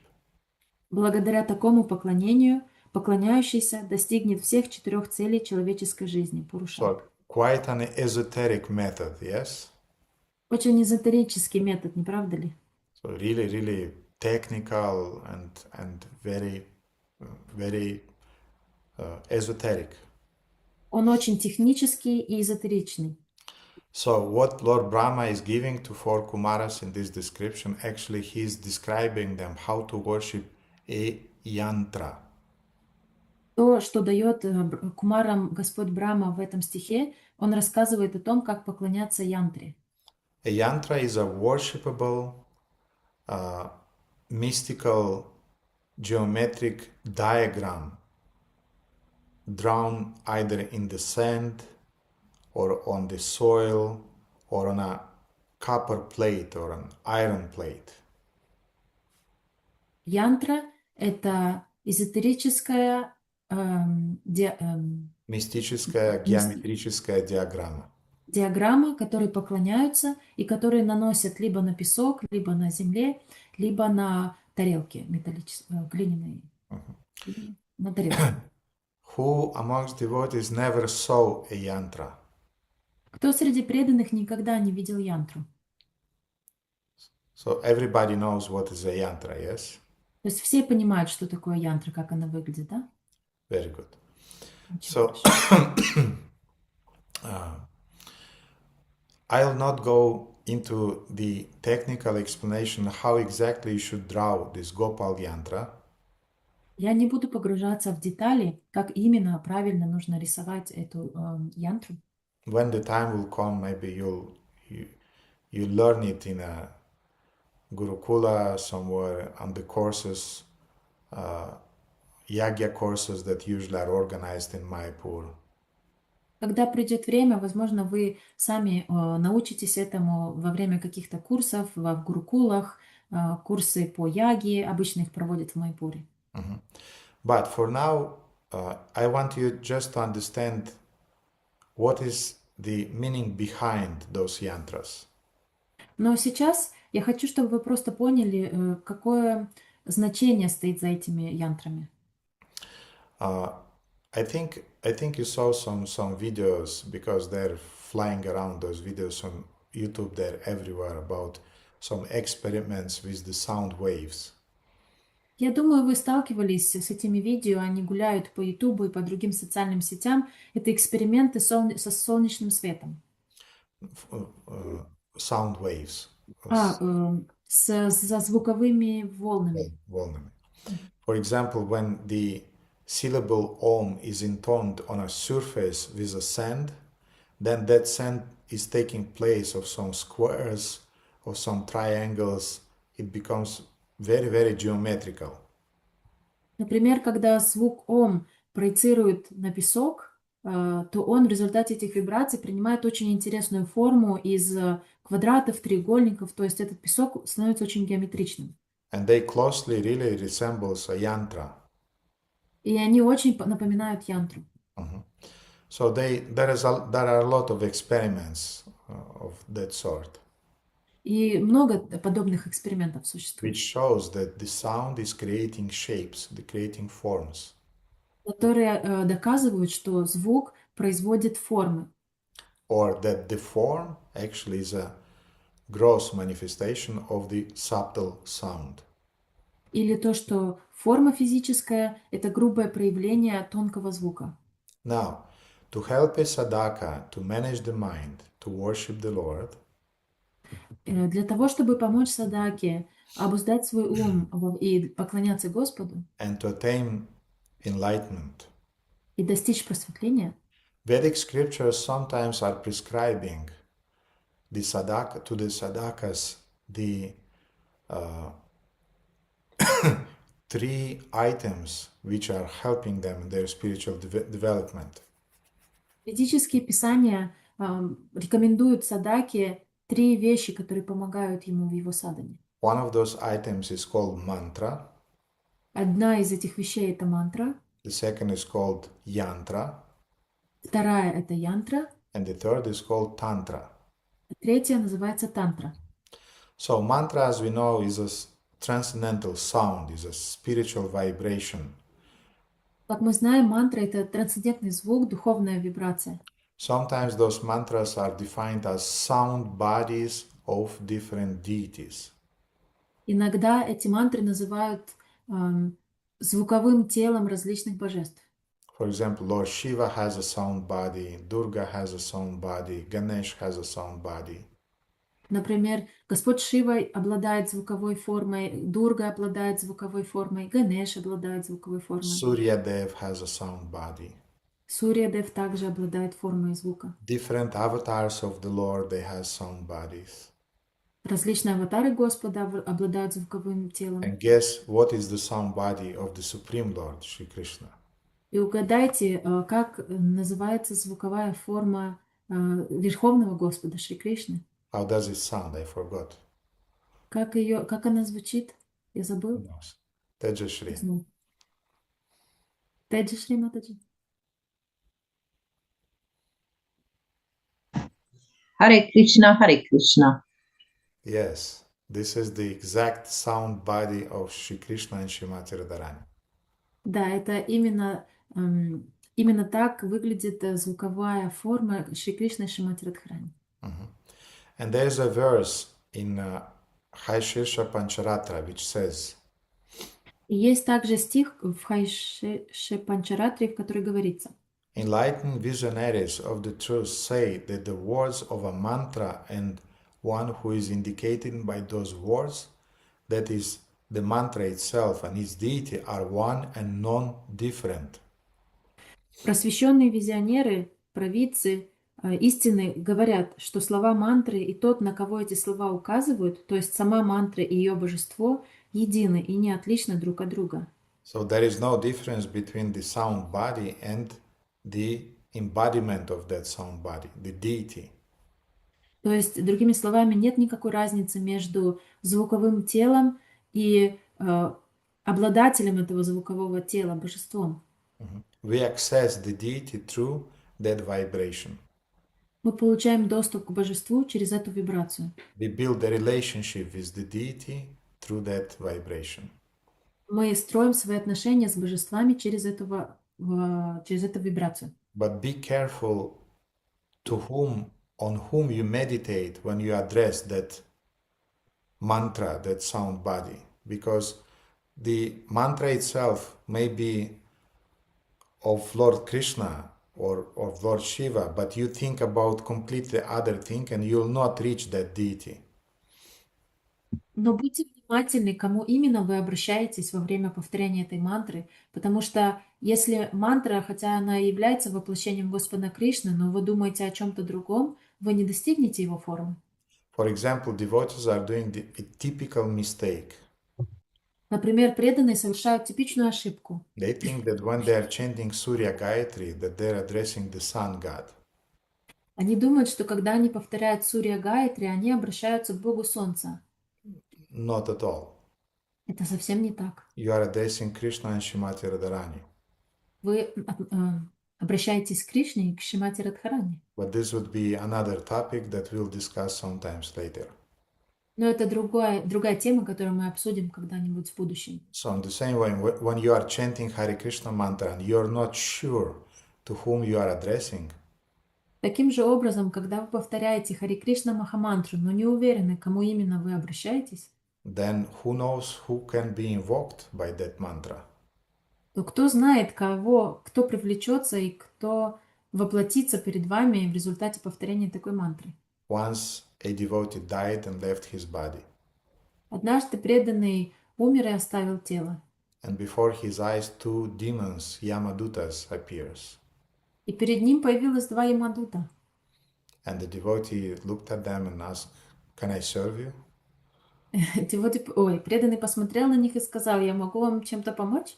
And they said, "No, we just came to take your soul and to bring it to hell, to Yamaraja." Они сказали: «Нет, нет, мы просто пришли, чтобы забрать твою душу и отправить тебя к Ямараджу». And he said, "But this is a mistake. I never meditated on Yamaraja. I meditated on the Supreme Lord." И он сказал: «Но это какая-то ошибка. Я никогда не медитировал, никогда не призывал Ямараджа. Я медитировал на Верховного Господа». And the Yamadutas asked him, "And how did you meditate?" Ямадуты спросили его: «А как ты медитировал?» And he said, I was chanting the Hare Krishna mantra. И преданный ответил: «Я повторял Харе Кришна Махамантру». And the Yamadutas said, "You never chanted the Hare Krishna mantra. А Ямадуты сказали: «Но ты никогда не повторял Харе Кришна Махамантру. You chanted the Kshnik Shnak mantra. Ты повторял Шнек-Шнак мантру». But my name is Kshnik and his name is Shnak. So you invoked us the whole life. We came to you." Меня зовут Кшник, а его зовут Кшнак. Всю жизнь ты повторял наши имена и призывал к нам, поэтому мы пришли за тобой. So dear devotees, please be careful when you are pronouncing the mantra, because some of you still, I can hear it here and there, when during the programs or when we are driving together in the car, I'm attentive to how devotees are chanting, and unfortunately, some of you, your pronunciation is horrible. Дорогие преданные, будьте внимательны, что именно вы повторяете, потому что, к сожалению, я все еще замечаю во время наших программ или когда я еду в машине с кем-то из вас, что вы пропускаете слова, и ваше произношение ужасное, ваше произношение мантры ужасное. So this may be the exact destination at the end of your life. Therefore, be careful. Это может определить ваше назначение, ваше конечное назначение в конце жизни, поэтому будьте внимательны. So the spiritual master is giving a mantra and he is explaining who is the deity which you are invoking through that sound body, through that mantra, sound vibration. Духовный учитель? Да. Духовный учитель дает нам мантру, и он объясняет, кто именно является, кого мы именно призываем, повторяя эту мантру, кто является божеством этой мантры. And sometimes to help the disciple to focus his mind on the deity of the mantra, the Ishtadevata of the mantra, in our case it's Radha and Krishna, then the spiritual master is giving also to our disciple a yantra.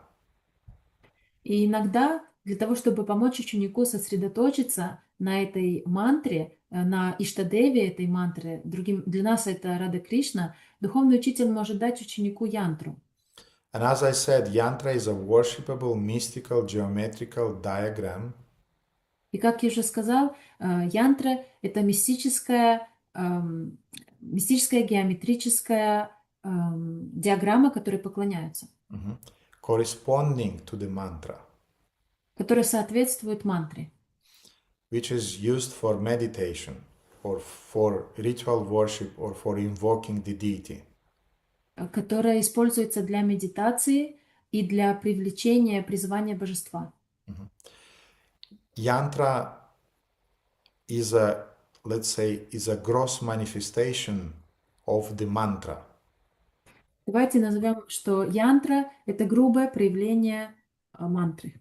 So when the mantra, the sound body is manifesting before your eyes in a geometrical form, that form is called yantra. Когда мантра проявляется перед вами в своей грубой форме, в геометрической форме, это будет янтра. And if you want to manifest even more on the gross level the mantra, а если вы хотите проявить мантру еще на более грубом уровне, then you manifest the 3D deity, Murti. Тогда вы проявляете 3D, Мурти, божество Тридити. Божество, трехмерное божество. Трехмерное божество Мурти. So we have a mantra, the most subtle sound form of the Lord. Так у нас есть мантра. Это самая тонкая форма Господа. Usually it's revealed in the heart of a sage. Обычно она проявляется в сердце мудреца. Hare Krishna mantra was revealed to Lord Brahma. Lord Brahma delivered it to the universe. Харе Кришна Махамантра проявила в сердце Брамы, и Брахма отдал ее Вселенной. So, but the mantra may manifest then in a more gross way in a form of a yantra. Мантра затем может проявиться в более грубой форме янтры. And then if you want to unpack the yantra, then it came in the form of a 3D Murti of Shri Krishna, of Lord Narayana, Lord Narasimhadeva, and so on. Если вы хотите распаковать, проявить полностью форму янтры, она принимает форму божества Мурти в 3D-форме. So this, you understand now the connection, mantra, yantra, and the Murti, yes? Вы поняли теперь эту связь между янтрой, мантрой и Мурти? Между мантрой, янтрой и Мурти? So technically Lord Brahma gave to the Kumaras, he gave them a Murti, but it is not in a complete form. It's in the pre-form in the form of yantra. То есть, технически говоря, Брахма передал Кумарам форму Господа, но это не та полноценная форма 3D, к которой мы привыкли, это предварительная форма в форме янтры. Now, the word yantra has an interesting meaning. И само слово янтра имеет очень интересное значение. Yantra means a kind of like instrument or device. Янтра — это инструмент или устройство. It's not mechanical, but it's spiritual device. Это не механическое, а духовное устройство. It's a device that helps us to train our attention moving from outside to inside. Это устройство помогает нам развивать наше внимание, переключаясь с внешнего на внутреннее. I had for many years, I had a Nrisimhadev yantra on my altar. На протяжении многих лет у меня на алтаре была Нарасимха янтра. That's before I received the Shalagram Shila of Lakshmi Nrisimhadev. До того, как я получил шилаграм Шилу Лакшми Нарасимхадева. And during chanting of my Gayatris, when I was looking at that yantra, it was really, really powerful. It really attracts the mind. И когда я повторял свои гайатри мантры и смотрел на эту янтру, это было очень могущественно. Эта янтра очень сильно привлекала мой ум. But the deities are more attractive than the yantra. Но божества намного более привлекательнее, чем янтра. The word yantra has another meaning, important meaning. Есть еще одно также важное значение слова янтра. Niyantrana. Niyantrana means that which subdues different impurities. Не янтра, то, что подчиняет себе различные осквернения. Like, for example, lust, anger, envy. Например, вожделение, гнев, зависть. So yantra is helping you to overcome, to get purified of those impurities. Янтра помогает вам победить и искоренить в себе эти нечистые вещи. And that's exactly also one of the effects of murti worship, of deity worship.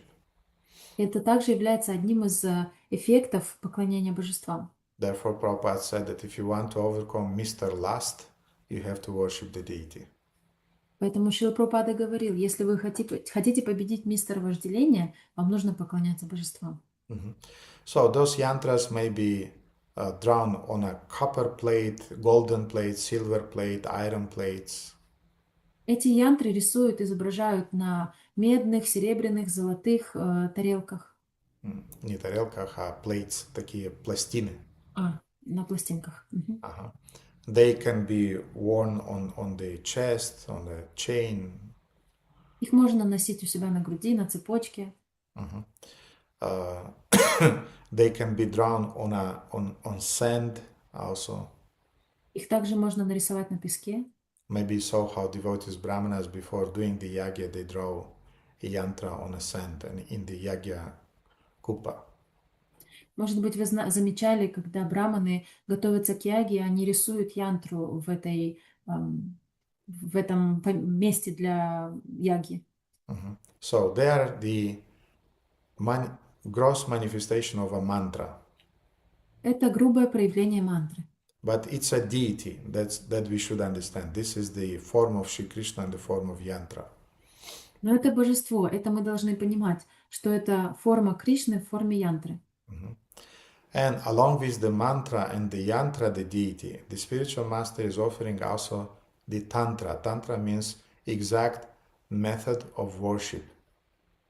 И помимо мантры и янтры, духовный учитель также дает нам тантру, что означает точный метод поклонения. You worship it with 16 upachars, 16 items. Вы поклоняетесь ему, пользуясь 16 упачарами, 16 предметами. Like Lord Brahma told to Kumaras, it should be 3 times a day. Как, например, Господь Брахма сказал Кумарам, что это должно происходить 3 раза в день. You worship it with flowers, with tulasi leaves, and so on.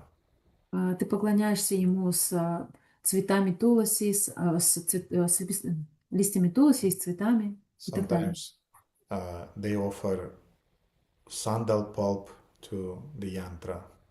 Иногда предлагают даже сандаловую пасту янтре. And along with the mantra, yantra is helping you to focus your mind on the deity.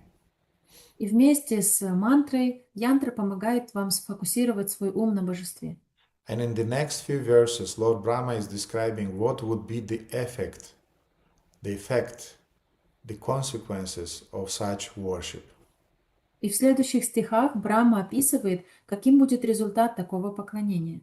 So in the 20th verse he is saying, В 20 стихе он говорит: Krishna is supreme, all-pervading and most worthy of praise. Though his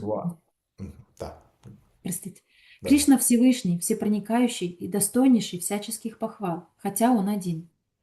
He is also many. Он также и многие. The wise who worship him in the pitta obtain constant happiness not available to others. Мудрецы, поклоняющиеся ему в этом священном питхе, обретают постоянное счастье, недоступное другим.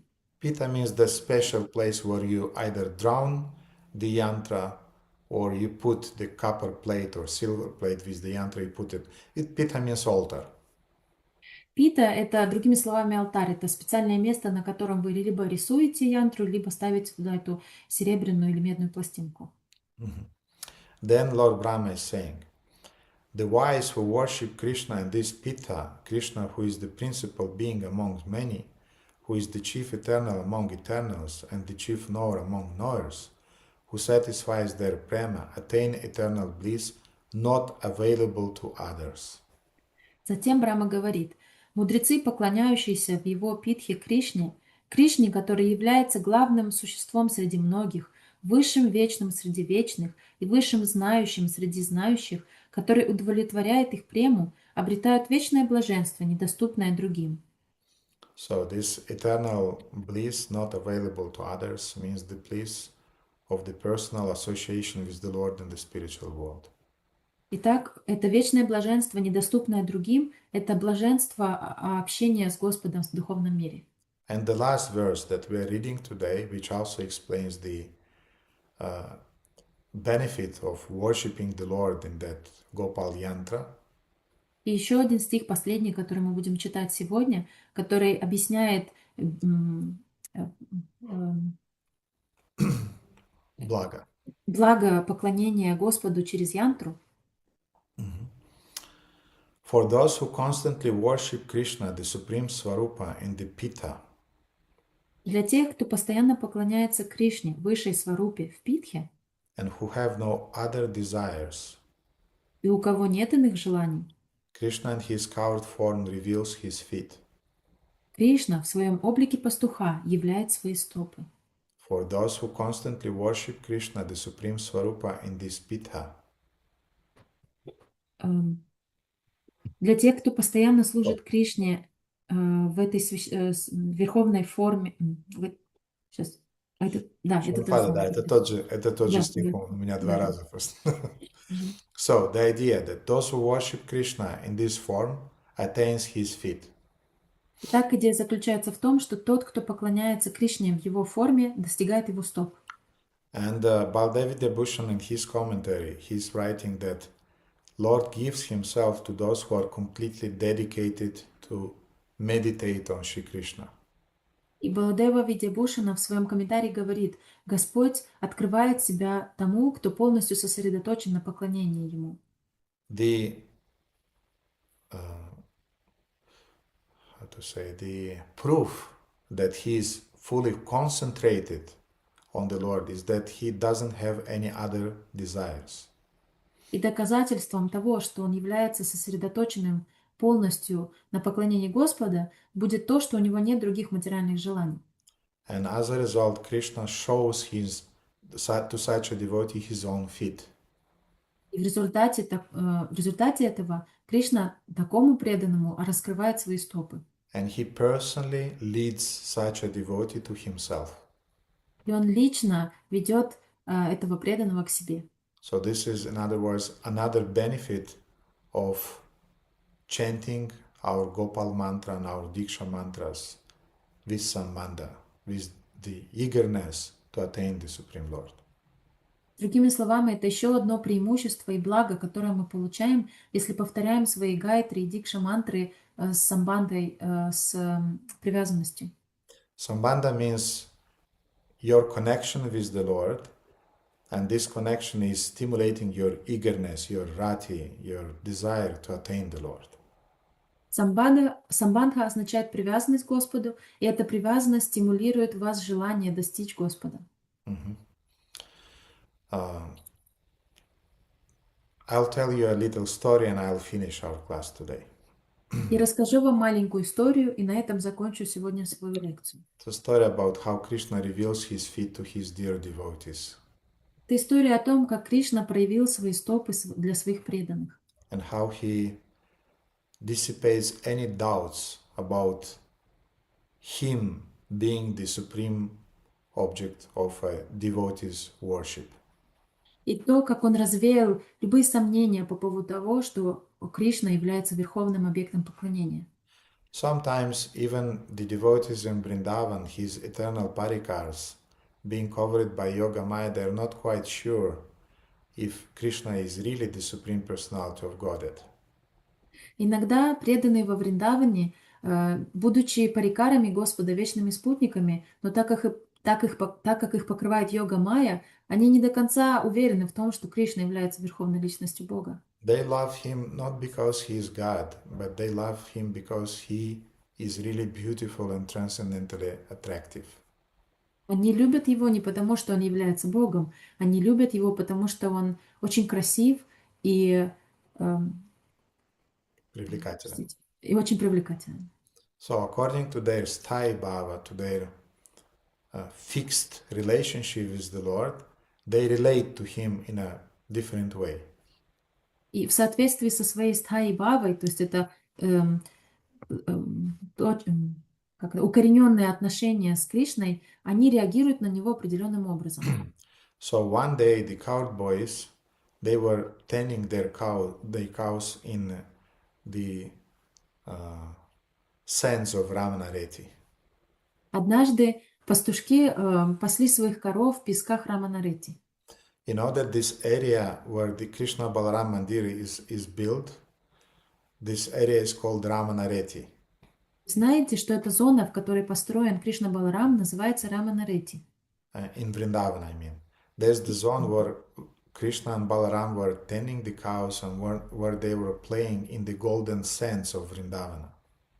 Это место, в котором Баларама и Кришна пасли своих коров, и они играли в этих золотых песках Вриндавана.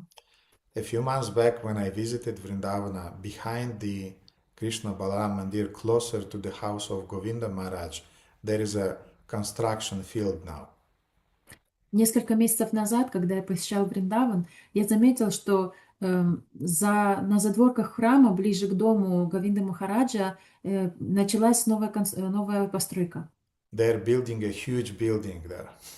И они строят там огромное здание. And they dig a very huge, deep hole in the ground to make the fundament of the building.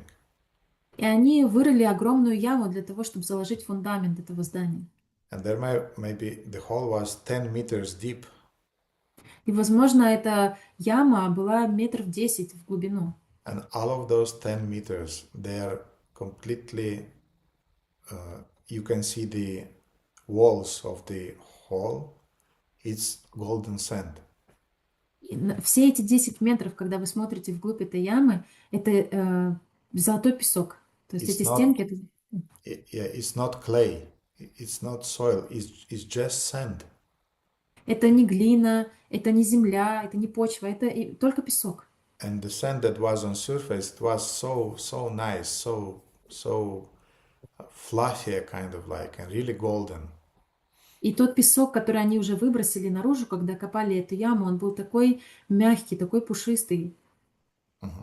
So in that area, Krishna and Balarama, they were tending their cows.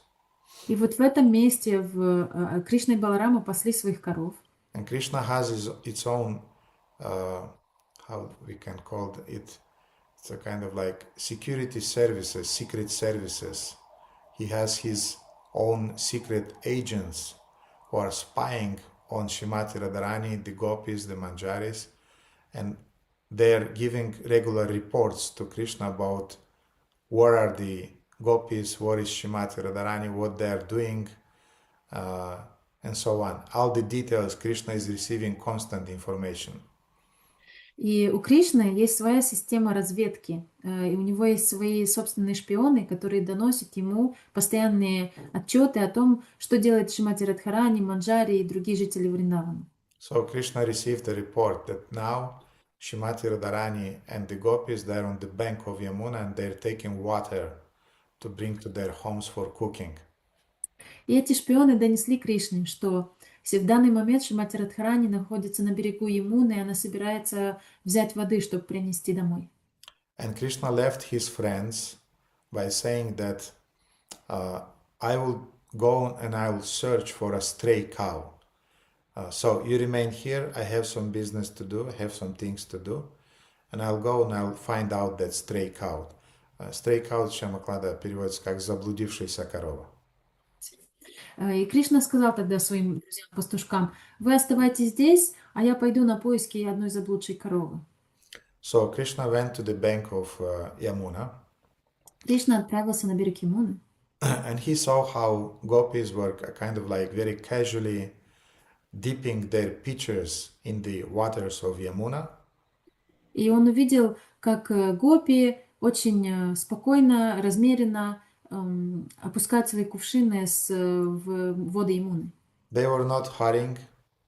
Они не торопились. They were kind of like looking for somewhere else. They were kind of like look that they also were expecting somebody.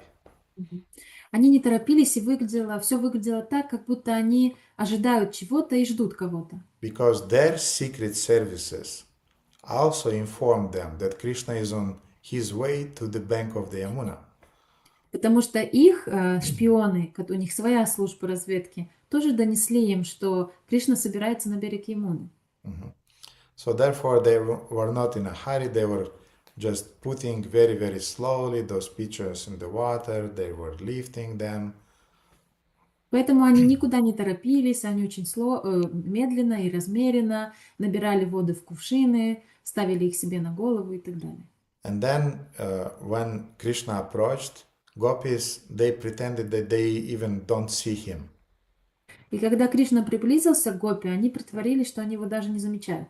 But we know that actually they feel Krishna with every molecule of their body. They feel his smell, they feel his presence. But they were playing the game that we don't see you, we don't care about you.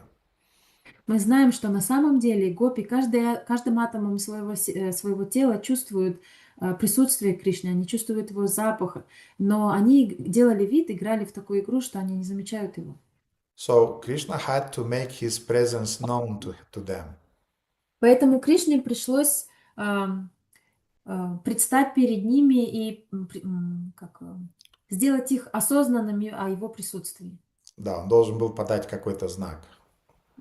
I don't know what he made, but maybe something like that. Я не знаю, что именно сделал, но, может быть, он так сделал.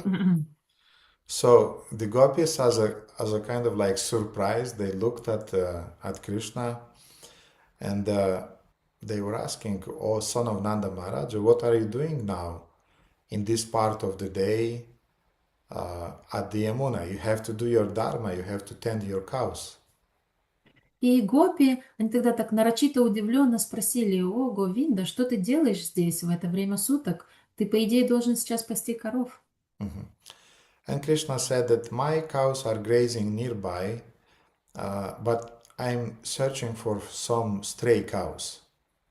И Кришна ответил: «Мои коровы пасутся неподалеку, но я нахожусь в поисках одной заблудшей коровы». And the gopis immediately replied that there are no stray cows here. We didn't saw any stray cows here, so you can go back. И гопи ответили: «Ну, мы здесь не видели никакой заблудшей коровы, ты можешь возвращаться назад». So the gopis put those pitchers with water on their heads and started to walk. И в этот момент гопи кладут кувшины себе на голову и уходят. You remember that Shrimati Radharani is the personification of beauty. She is the absolute beauty. Вы помните, что Шримати Радхарани является воплощением красоты. Она является абсолютной красотой. The gopis reflect, because the gopis are the expansions of Shrimati Radharani. Therefore, they reflect also the absolute grace, absolute beauty. И гопи, так как они являются отражением Шримати Радхарани, они также имеют в себе этот отблеск абсолютной грации, абсолютной красоты. So Krishna became stunned when he's seeing those beautiful movements of the gopis there, walking in front of him in a kind of like slow motion, and Krishna is enjoying every movement that gopis are doing. И Кришна просто оторопел от этой красоты, он застыл. Для него это было как в замедленном действии, эти красивые движения гопи, как они прошли мимо него. And unconsciously Krishna said, "Oh, you're carrying those pictures in such a gracious way, so beautiful." И неосознанно Кришна произнес: «О, как грациозно вы несете эти кувшины, как же это красиво!» And now Radharani is looking at Krishna and is saying, И в этот момент Радхарани посмотрела на Кришну и сказала: There are two types of gopis. There are gopis who are more attached to Shrimati Radharani. There are gopis who are more attached to Krishna. Есть два вида гопи. Некоторые из них привязаны больше к Шримати Радхарани, а некоторые больше привязаны к Кришне. And there are gopis who are attached more to Shrimati Radharani, and sometimes they can be very, very,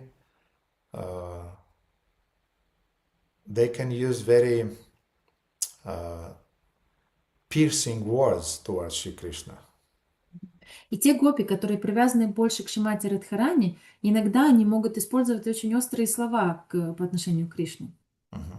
And sometimes Shrimati Radharani is also in the mood of being a little bit sarcastic towards Shri Krishna. И иногда у Шримати Радхарани тоже есть такое настроение, она более саркастична по отношению к Кришне. She has different moods, different bhavas. All of those bhavas are giving pleasure to Shri Krishna. У нее множество разных настроений, разный бхав, и все эти бхавы приносят удовольствие Кришне. And when Shrimati Radharani is in this quarreling mood, this is even more giving more bliss to Shri Krishna than when she is in this submissive mood. И когда у Шримати Радхарани настроение поспорить с Кришной, это приносит ему еще больше удовольствия, чем когда она смиренна и полностью подчиняется ему. So, dear men, when our wives are reflecting those moods, enjoy it. Поэтому, дорогие мужчины, когда наши жены проявляют в себе такое качество, вы можете этим наслаждаться. So Shrimati Radharani looked at Krishna and said, "Yeah, Krishna, we are used to work in comparison with you, who are never doing even a small work." И Шримати Радхарани ответила: да, Кришна, мы-то вообще-то, в отличие от тебя, привыкли работать. Ты-то в своей жизни не особо трудишься. We are accustomed to do some service for others. Мы привыкли служить другим. And Krishna, he was a kind of like, he did not expect this wave of sarcasm from Shrimati Radharani. И Кришна, он не ожидал такой волны сарказма от Шримати Радхарани. And Krishna said, well, you are not the only ones who carry pitchers. Он сказал: ну, ты не единственная, кто носит кувшины. And now all the gopis in unison, not only Shrimati Radharani, but because you should understand that everything that Shrimati Radharani is feeling, the gopis are feeling in their hearts. И тут в один голос все гопи сказали: вы должны понимать, что все гопи, то, что чувствует Шримати Радхарани, все гопи чувствуют в своем сердце то же самое. And the manjaris, the servants of the gopis and of Shrimati Radharani, they're feeling even more bhava, more emotions than the gopis are feeling. They completely are attuned to Shrimati Radharani's internal mood. А манджари, они в свою очередь чувствуют и проживают еще больше эмоций, чем чувствуют Шримати Радхарани или гопи, потому что они полностью находятся в единении с эмоциями Шримати Радхарани. So therefore, all the gopis in unison, they said the very same words that Shrimati Radharani said. It was like an orchestra, very well organized orchestra, but it wasn't intentional, it was completely spontaneous. В этот момент все гопи в один голос сказали, и казалось, как будто это было отрепетировано, но это было совершенно спонтанно. And they said, Shyama. Они сказали в один голос: Шьяма. When have you ever lifted a water pot on your head? Когда ты в своей жизни поднимал горшок с водой себе на голову? We know that Krishna is enjoying. Мы знаем, что Кришна наслаждается. He is breaking pots, he is not lifting them. Он разбивает горшки, он их не поднимает. Have you seen those videos when it was a man actually, he was trying to unfold a plastic bed with some apples. Видели ли вы такое видео, где муж пытался развязать пластиковый пакет, в котором лежали яблоки? So he was doing it a few minutes, he was trying it to. Несколько минут он пытался развязать этот пластиковый пакет. The wife was walking nearby. И жена ходила мимо все это время. She just took that plastic bag and just thrown it away and gave the apples and went off. Она просто разорвала этот пакет, дала яблоки мужу и ушла. So, Krishna is never tying those bags. He's never arranging things. If he wants something, he's just breaking things, taking things. That's his Purusha mood. Кришна никогда не развязывает узелочки, он никогда ничего не украшает. Если ему что-то нужно, он просто берет это. Если нужно разбить, он разбивает и берет то, что ему нужно. Therefore, they were a kind of like surprise. Krishna, do you ever work? Do you ever lifted something that you're saying like this? Поэтому гопи удивились. Кришна, ты когда-то вообще работал в жизни? Ты что-то носил, если ты так говоришь? And Krishna, his ego was affected. И у Кришны очень это задело его эго. And boasting, he said, И хвастливо он сказал, water pot. горшки с водой? A water pot is nothing. Горшки с водой это просто мелочи, ничего. I once lifted the whole earth on my head. Я однажды целую землю на свои плечи поднял. And now all the gopis simultaneously in unison started to laugh like anything. И в этот же момент все гопи в один голос засмеялись. And they were laughing so much that the water from their pitchers even how to say, split on their bodies. Они смеялись так сильно, что вода из кувшинов начала разливаться по их телам. And then in a sweet but also sarcastic way, Shrimati Radharani said, when have you lifted the planet Earth on your head? И затем Шримати Радхарани очень мягко, но в то же время с сарказмом сказала, ну, когда ты поднимал землю себе на голову. And Krishna is not into the numbers. И Кришна не очень хорошо в цифрах разбирается. As Narayana, he is a mathematician, but as Krishna, he is more into visual, into arts. Когда он проявляется в форме Нараяны, он настоящий математик. Но когда он проявляется в форме Кришны, он больше склонен к искусствам. You know that there are two types of brains generally, yes? Вы знаете, что существует два вида устройства мозга, в принципе. There is this mathematic, what they call it, Аналитик. Analytical one, yes, and then there is this visual, artistic one, into arts. Есть люди, у них аналитичный мозг, они склонны все подсчитывать. Есть люди, у которых визуальный мозг, и они более развиты в искусствах и в творчестве. So in his form as Krishna is not into the numbers, he is more into the arts. Поэтому в своей форме Кришны он не очень хорошо разбирается в цифрах, он лучше разбирается в искусстве. So Krishna said, well, it was quite long ago, many thousands of years back. Кришна сказал, но это было очень давно, много тысяч лет назад. It was at the time when I appeared in the form of a boar, Varaha, and I lifted the earth. Это было во времена, когда я пришел в форме кабана, дикого кабана, Варахи, и поднял планету Земля с дна океана. And at that moment, one gopi said, Shyam, how can we believe you these stories? И в этот момент какая-то гопи спросила, Шьям, ну как мы можем поверить в эти твои истории? Again, all of those your outlandish statements. Снова твои хвастливые заявления.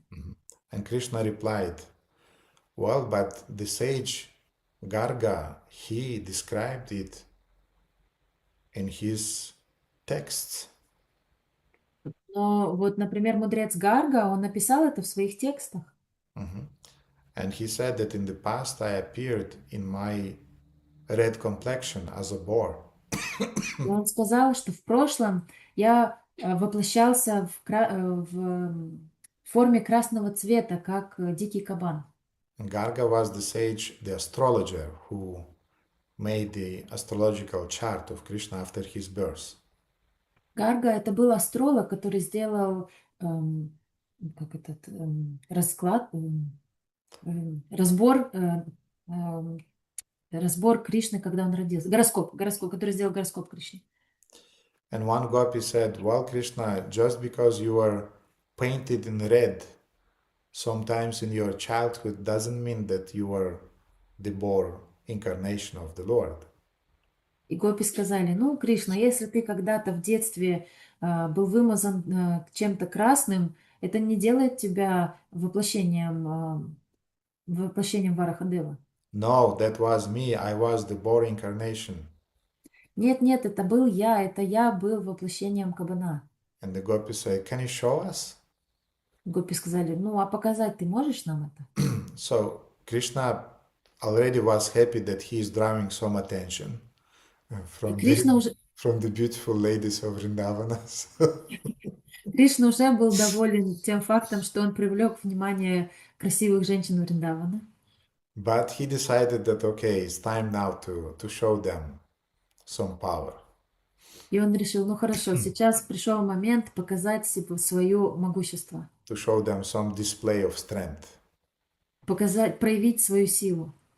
So, you know, like a wife is asking his husband to move, for example, a heavy furniture in the house. Вы знаете, жены иногда просят мужей подвинуть какую-то тяжелую мебель в доме. So it's now the time to show your wife your strength. И для мужчины это тот самый момент, когда пришло время показать свою силу. Everything comes from the Lord. Все исходит из Господа. So Krishna now in this bhava that now is the time to show them.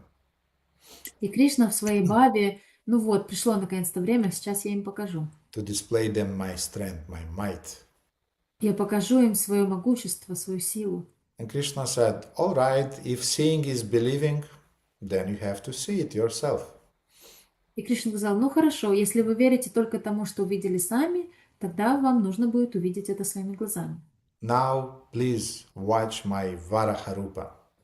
А теперь посмотрите на мою Варахарупу. And before the gopis' eyes, Krishna suddenly disappeared. И в этот момент Кришна резко исчез из глаз. And instead of Krishna appeared on the soil, appeared a little form of a little red boar. И вместо Кришны на песке осталась маленькая форма маленького кабана.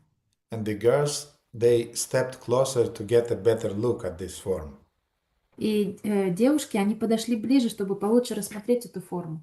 And Param Gurudev is telling this story in his Navavraja Mahima. Парам Гурудев рассказывает эту историю в своих книгах Нававраджа Махима. And he's describing that just as they were about to ridicule his size, Тот самый момент, когда они уже собирались посмеяться над его размером, so you can imagine that they could immediately be on his case. What is this? You know? вы представляете, что они уже собирались сказать. И что это такое? Посмотри, что это такое. Exactly in that moment, Krishna started to grow. В этот самый момент Кришна начал расти. So this boar started to grow in its dimensions. Этот кабан, он начал расти в измерениях. And in a few seconds, he attains, with his head, he reached the clouds in the sky. И за несколько секунд он стал таким огромным, что его голова касалась облаков. And his crown and his ornaments, everything was flashing. Его корона, его украшения, все это ослепляло. And he proclaimed his might with a roaring, like a thunderbolt. И он утвердил свою власть, свою силу ревом, похожим на гром молнии. And the gopis even had to cover their ears. И гопи даже пришлось закрыть свои уши. And he was so shining like Brahma Jyoti. He was really shining, and the gopis even closed their eyes. Он сиял, как Брамаджоти, настолько ярко, что гопи пришлось закрыть глаза. So when Krishna is demonstrating his might, he's including all the special effects possible. Поэтому, когда Кришна, когда он демонстрирует свою силу, он использует все возможности. And his eyes were red with anger on Hiranyaksha, of course. И его глаза были налиты гневом и были красными от гнева. И этот гнев, конечно, относился к Хираньякше. And also he had a very, very beautiful garland made of beautiful flowers. И также у него была очень красивая гирлянда из красивых цветов. And then now to complete this show of might, Krishna is making the final move. He is bending down and he's ramming the tusk into the ground. И вот последним таким штрихом в демонстрации этой силы Кришна зарывается своими клыками в землю. So he has a few big tusks, put them in the soil. У него большие клыки, и он погружает их в землю. And the moment that he is lifting his head, the astonishing gopi can understand that actually he is lifting the whole earth. И в тот самый момент, когда он поднимает голову, удивленные гопи понимают, что он поднимает с собой всю землю сейчас. And they're feeling all the continents, all the countries, the oceans, the mountains, they're feeling that everything now is lifted by the Lord. And they feel that they're, from one side, they see this scene from a side, from another side, they feel that they remain on the earth simultaneously. Гопи чувствуют, что горы, реки, океаны, моря, континенты, все это задвигалось из-за того, что Кришна поднял землю. И гопи наблюдают как будто бы со стороны за этим происшествием, но в то же время они находятся сами, испытывают на себе это чувство, что Кришна поднял землю.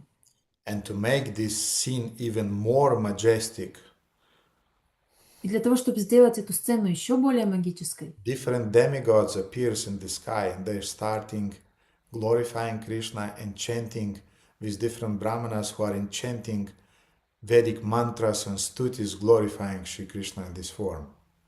Различные полубоги появляются на небосклоне, и вместе с браманами они воспевают гимны и мантры и стути для того, чтобы прославить Господа. And to make things even more spectacular. Чтобы сделать все это представление еще более драматичным. Don't forget that Krishna is not Avara. He is the best artist. He is the best drama player. Не забывайте, что Кришна является самым лучшим режиссером и драматургом и актером.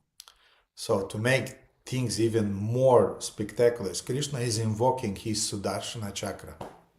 Чтобы сделать это представление еще более запоминающимся, Кришна призывает свою Сударшана чакру. Sudarshana Mahajvala Koti Surya Mahaprabha Gyanatimirandanam Vaikuntanava Pradarshakam. Sudarshana chakra is shining like thousands of suns simultaneously. Сударшана чакра сияет, как 1000 солнц одновременно. And you can imagine the feelings that the gopis has now. Вы можете себе представить, что чувствовали гопи в этот момент? And the gopis are kind of like, now they are covered with some uncertainty. What's happening? И в этот момент гопи почувствовали они были смущены, они были Неуверенность какой-то, что не уверены, что происходит, да. And one gopi is whispering to another, is it really our Krishna? И одна гопи шепчет другой на ухо: неужели это наш Кришна? And as like hearing what that gopi said, Krishna is changing very quickly, is changing his red color of his body into the blue color. И как будто бы услышав, что сказала эта гопи, прошептала, Кришна в этот момент меняет цвет своего тела с красного на голубой. And this was the answer to the question of that gopi, that yes, that's me. Это был ответ на тот вопрос гопи, подтверждение, да, это я.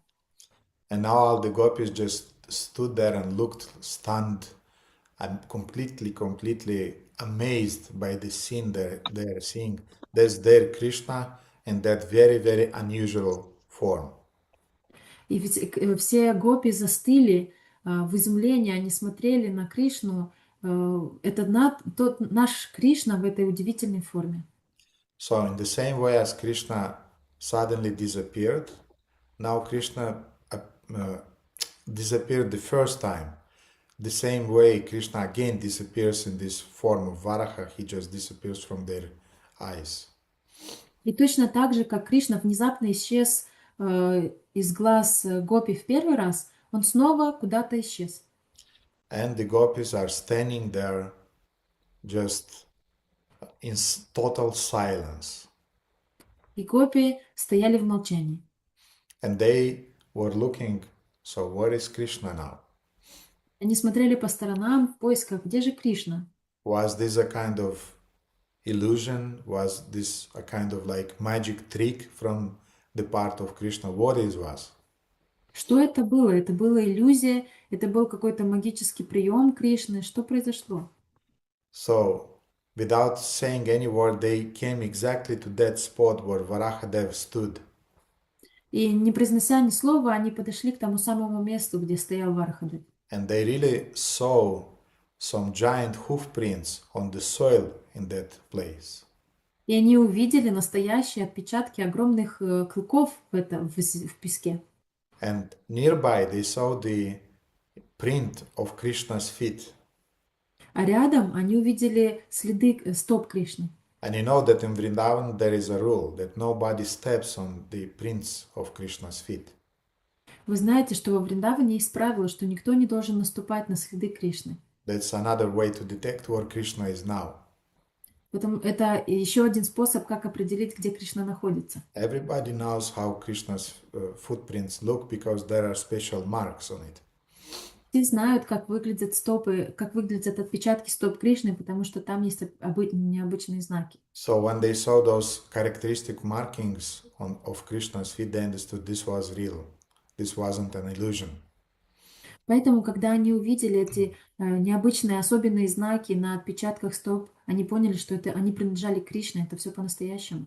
So that's when they started to believe that Krishna is real God. И в тот самый момент они поверили, что Кришна является Богом. Because before that they were not believing in that. Потому что до этого они не верили. He is anything else but not God. Он все, что угодно, кто угодно, но не Бог. So that was one of the first time when they believed, yes, must be. He's really the Supreme Personality of Godhead. Это был первый случай, когда гопи всерьез задумались, что да, скорее всего, он Верховная Личность Бога. So Krishna is Bhakta Vatsala. He loves his devotees. Кришна является Бхакта Ватсалой, он любит своих преданных. And he always is drawing the attention of his devotees to himself. И он всегда привлекает и направляет внимание своих преданных к себе. And that's exactly what was explained in this last shloka that we read, 22. И это то, что описывается в последней шлоке, которую мы прочитали в 22-й. For those who constantly worship Krishna, the Supreme Swarupa and the Pita, and who have no other desires, Krishna in his covered form reveals his feet. Для тех, кто постоянно поклоняется Кришне, высшей сварупе в Питхе, и у кого нет иных желаний, Кришна в своем облике пастуха являет свои стопы. Now change the word Pitta, altar, with your heart, and it will be the same, because our hearts are our altars and our hearts. А теперь замените слово «питха», алтарь, на слово «сердце», потому что для нас наше сердце является алтарем. So the idea is that we should really worship Krishna in our hearts, and then Krishna is personally taking us by his hand and bringing us to himself. То есть идея заключается в том, чтобы поклоняться Кришне по-настоящему в своем сердце, и тогда он лично возьмет нас за руку и приведет нас к себе. So these were the benefits of worshiping Krishna through Gopal mantra and through Gopal yantra described today by Lord Brahma. То есть сегодня мы обсуждали благо от поклонения Гопал мантре и Гопал янтре, который предлагает Господь Брахма. Thank you very much for your attention, dear devotees. Do you have any questions regarding the topics that we discussed today? Спасибо большое, дорогие преданные. Есть ли у вас вопросы о том, что мы сегодня обсуждали? Lokapavani? Харе Кришна, дорогой Гуру, спасибо за лекцию. У меня такой вопрос, два вопроса, если позволите. Когда мы говорим, что Кришна есть источник любви и красоты, или иногда мы даже говорим, что все прекрасно в этом мире, это есть Кришна, как бы подразумевается, что есть еще какой-то источник непривлекательности. Вот как это, ну даже это в большей степени для проповеди, как это объяснить? Поясните, пожалуйста.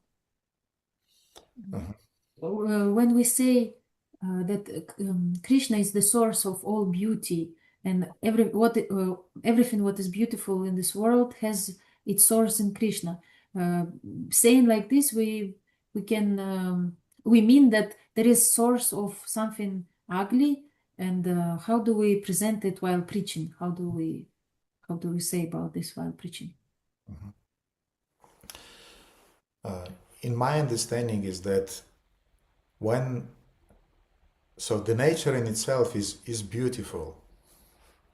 В моем понимании природа сама по себе, она прекрасна. When the man is involved, then things start to become ugly. Когда в это вмешивается человек, тогда вещи становятся уродливыми. So the nature in itself is quite balanced, quite harmonious, and everything is beautiful. But when the egos are involved, then things starts to become ugly. Природа сама по себе находится в гармонии, в балансе и в красоте. Но когда человеческое эго вступает, тогда вещи портятся.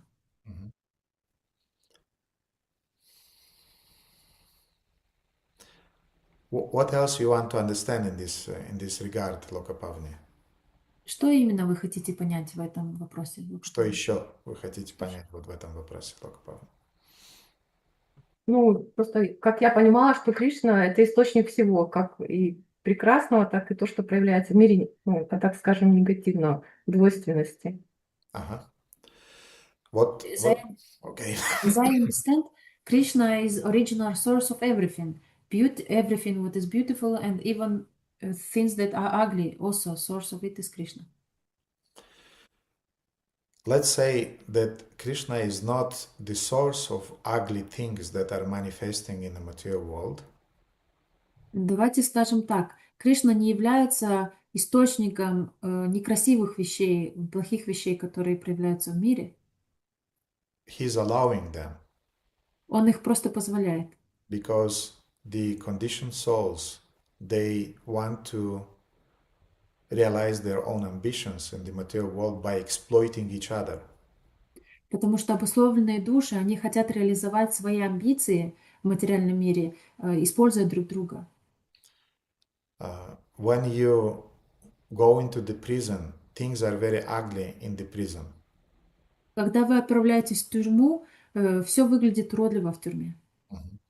But who is the reason why you went to the prison? Но кто является причиной, почему вы попали в тюрьму? You went to the prison because you break the law. Вы попали в тюрьму, потому что нарушили закон. And now there things are very, very ugly there. И поэтому теперь в тюрьме все очень некрасиво. And in the prison lives a certain category of population of people who has that mood of breaking heads and exploiting each other and so on. So for them there is a special place, the prison. И в тюрьме обитают люди определенной категории. Им нравится ломать, им нравится разрушать и нарушать закон. Для них есть специальное место, это тюрьма. Therefore, can we say that the government is the source of all those ugly things that are happening in the prison? Можем ли мы сказать, что государство является источником всех тех плохих вещей, которые происходят в тюрьме? In a way, yes. В какой-то степени да. But from another point of view, the government created that space to keep under the control those prisoners who has this mood and who wants to realize their violent tendency, and for them, the government is providing a certain place. Но с другой стороны, государство просто сделало специальное место для тех людей, у которых есть эти тенденции к насилию, к тенденции к разрушению, и государство просто обеспечило их местом пребывания. So the question, does Krishna wants for ugly things to happen in the world? Поэтому хочет ли Кришна, чтобы ужасные вещи происходили в мире? Certainly not. Конечно же нет. From another point of view, does Krishna wants to give us the freedom to express our craziness? The answer is yes. He's giving us this freedom. С другой стороны, хочет ли Кришна позволить нам проявить свою свободу мыслей, свое сумасшествие по полной, чтобы мы проявили все свои желания и амбиции, то ответ будет положительным, да. So Krishna is allowing ugly things, but he is not creating intentionally these ugly things. Поэтому Кришна позволяет ужасным вещам случаться, но он не является источником этих ужасных вещей. The source of those ugly things are the conditioned souls, ahankara and exploitive nature. Источником этих ужасных вещей являются обусловленные души, аханкара и желание эксплуатировать. Therefore, we should not blame Krishna that they are happening. We should blame the conditioned souls that they are trying to apply their independence in a wrong way.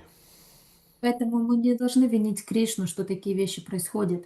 Мы должны винить обусловленных душ за то, что они проявляют свою свободу воли таким некрасивым образом. Спасибо большое, дорогой Гурудев. Буду размышлять над этим. Позвольте еще один вопрос. Я хотела спросить еще по поводу тоже сотворения мира. В чем смысл цикличности материального мира? What is the point of cycles in the material world? Локапавни, вы умеете водить машину? Do you know how to drive? Yes. How many times when you're learning driving the car, you're driving on the red light? Как много раз, когда вы учились водить машину, вы проехали на красный свет? Especially when you have those lights, tricky lights, that you have three colors and nearby another one with a со стрелочкой, как сказать? Arrow? With an arrow, yeah. Особенно вот эти очень замудренные светофоры, когда у вас один светофор рядом другой, и на нем как стрелочка. Yesterday I was waiting for that for that arrow to light. Вчера я стоял на светофоре и ждал, когда загорится эта стрелочка. We had to turn to the left. Мы должны были повернуть налево. And Guru Mata saw the green light for another light, and she said, "Drive it."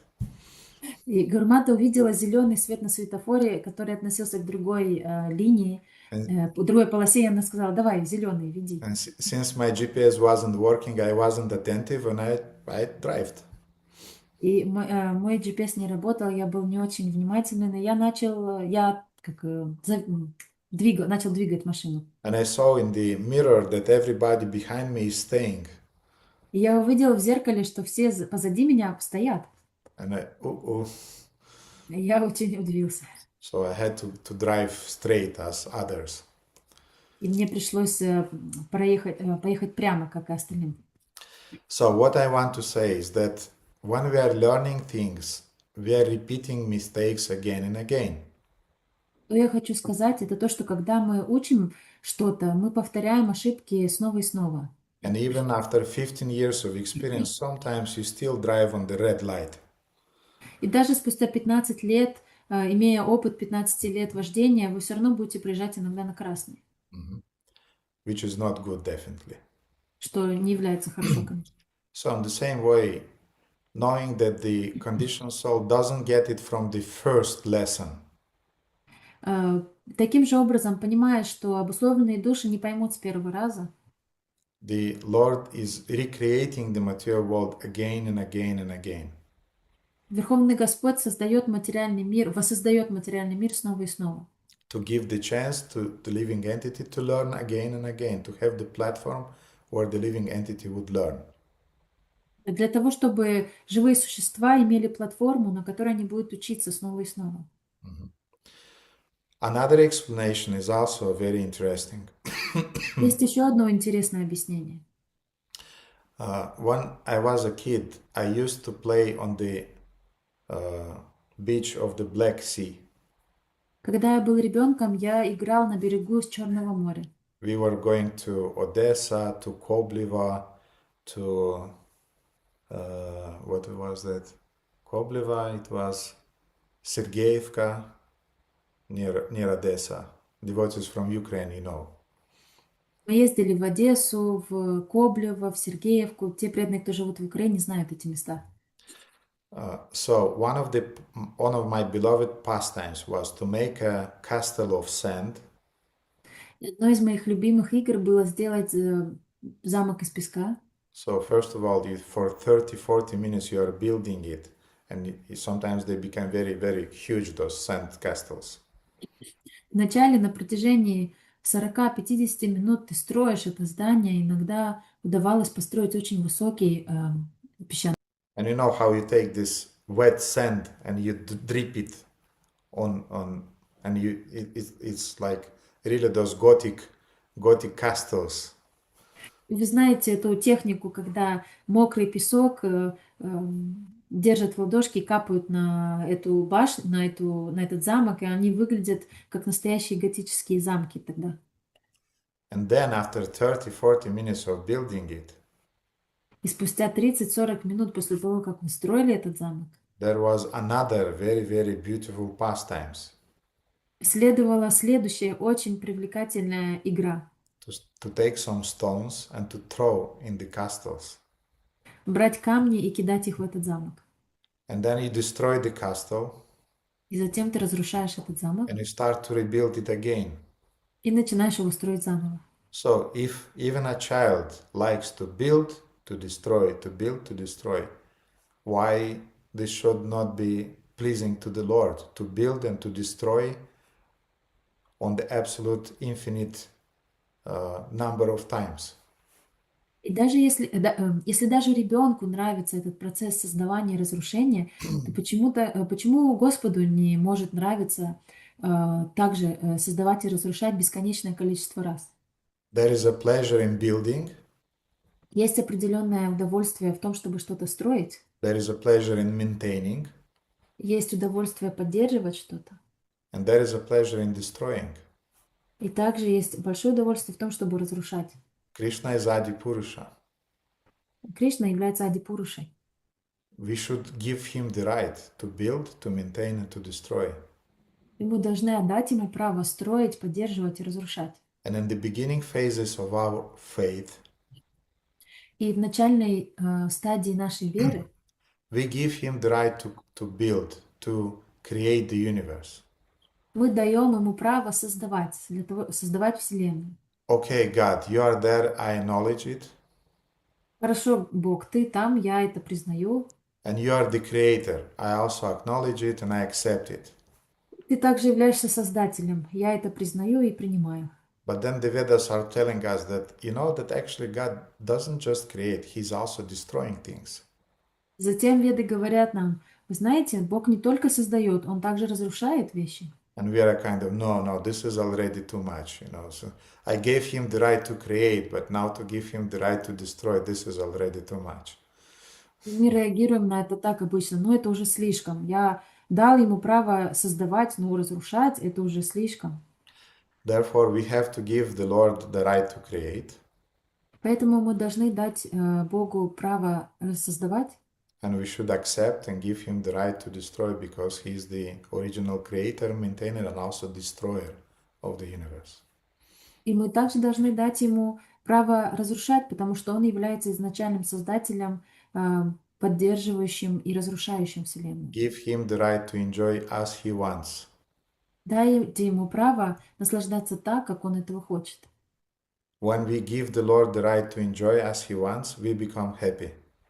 Когда мы даем Ему право наслаждаться так, как Он хочет, мы сами становимся счастливыми. So, Lokapavani, a few reasons simultaneously are happening behind why the Lord is destroying the universe and why we have these cycles of creation, maintenance and destruction. Вот несколько причин Локапавани, почему есть много разных причин, которые стоят за тем, что Вселенная создается, разрушается, и существуют вот эти циклы творения. Спасибо, дорогой Гурудев. Очень интересно было послушать. Еще также буду размышлять. Благодарю вас. Поклоны. Спасибо и вам за замечательные вопросы, Локапавани. Окей, Джива Госвами. Дорогой Гурудев, я прошу прощения, Михай Прабу раньше поднимал руку. Окей, тогда пусть будет Михай. Atunci Mihai poți să întrebi tu și după asta Jiva Goswami. Hare Krishna. Thank you very much for the lesson. I want to ask a question. You talked about how Gopal mantra is revealed in 5 forms.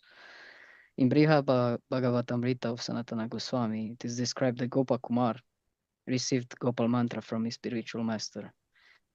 Is the same Gopal mantra Lord Brahma talks about? And can we make an analogy with his journey through the universe with this five form revealing? And somehow in the same way his journey reveals certain things to him. Can we make an analogy of that? Гопал-мантра, о которой мы сегодня говорили, и гопал-мантру, которую Брахма дал 4 кумарам, это та же самая гопал-мантра, о которой говорится в Шримад Бхагаватамрите.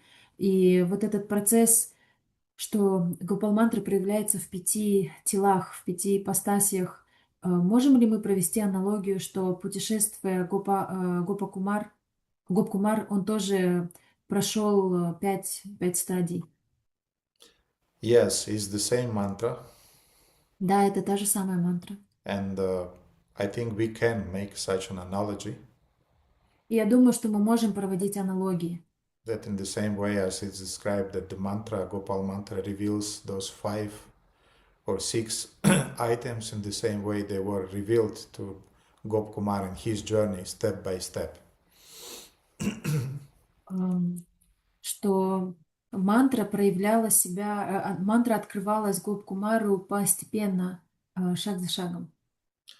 Да, подобным же образом, как мантра открывает вот эти 6 аспектов, форму Верховного Господа, его парикары, его лилы, нашу сварупу, нашу бхаву, подобным же образом в путешествии Гоп-Кумара та же самая Гопал-мантра открывала ему все эти вещи постепенно, шаг за шагом.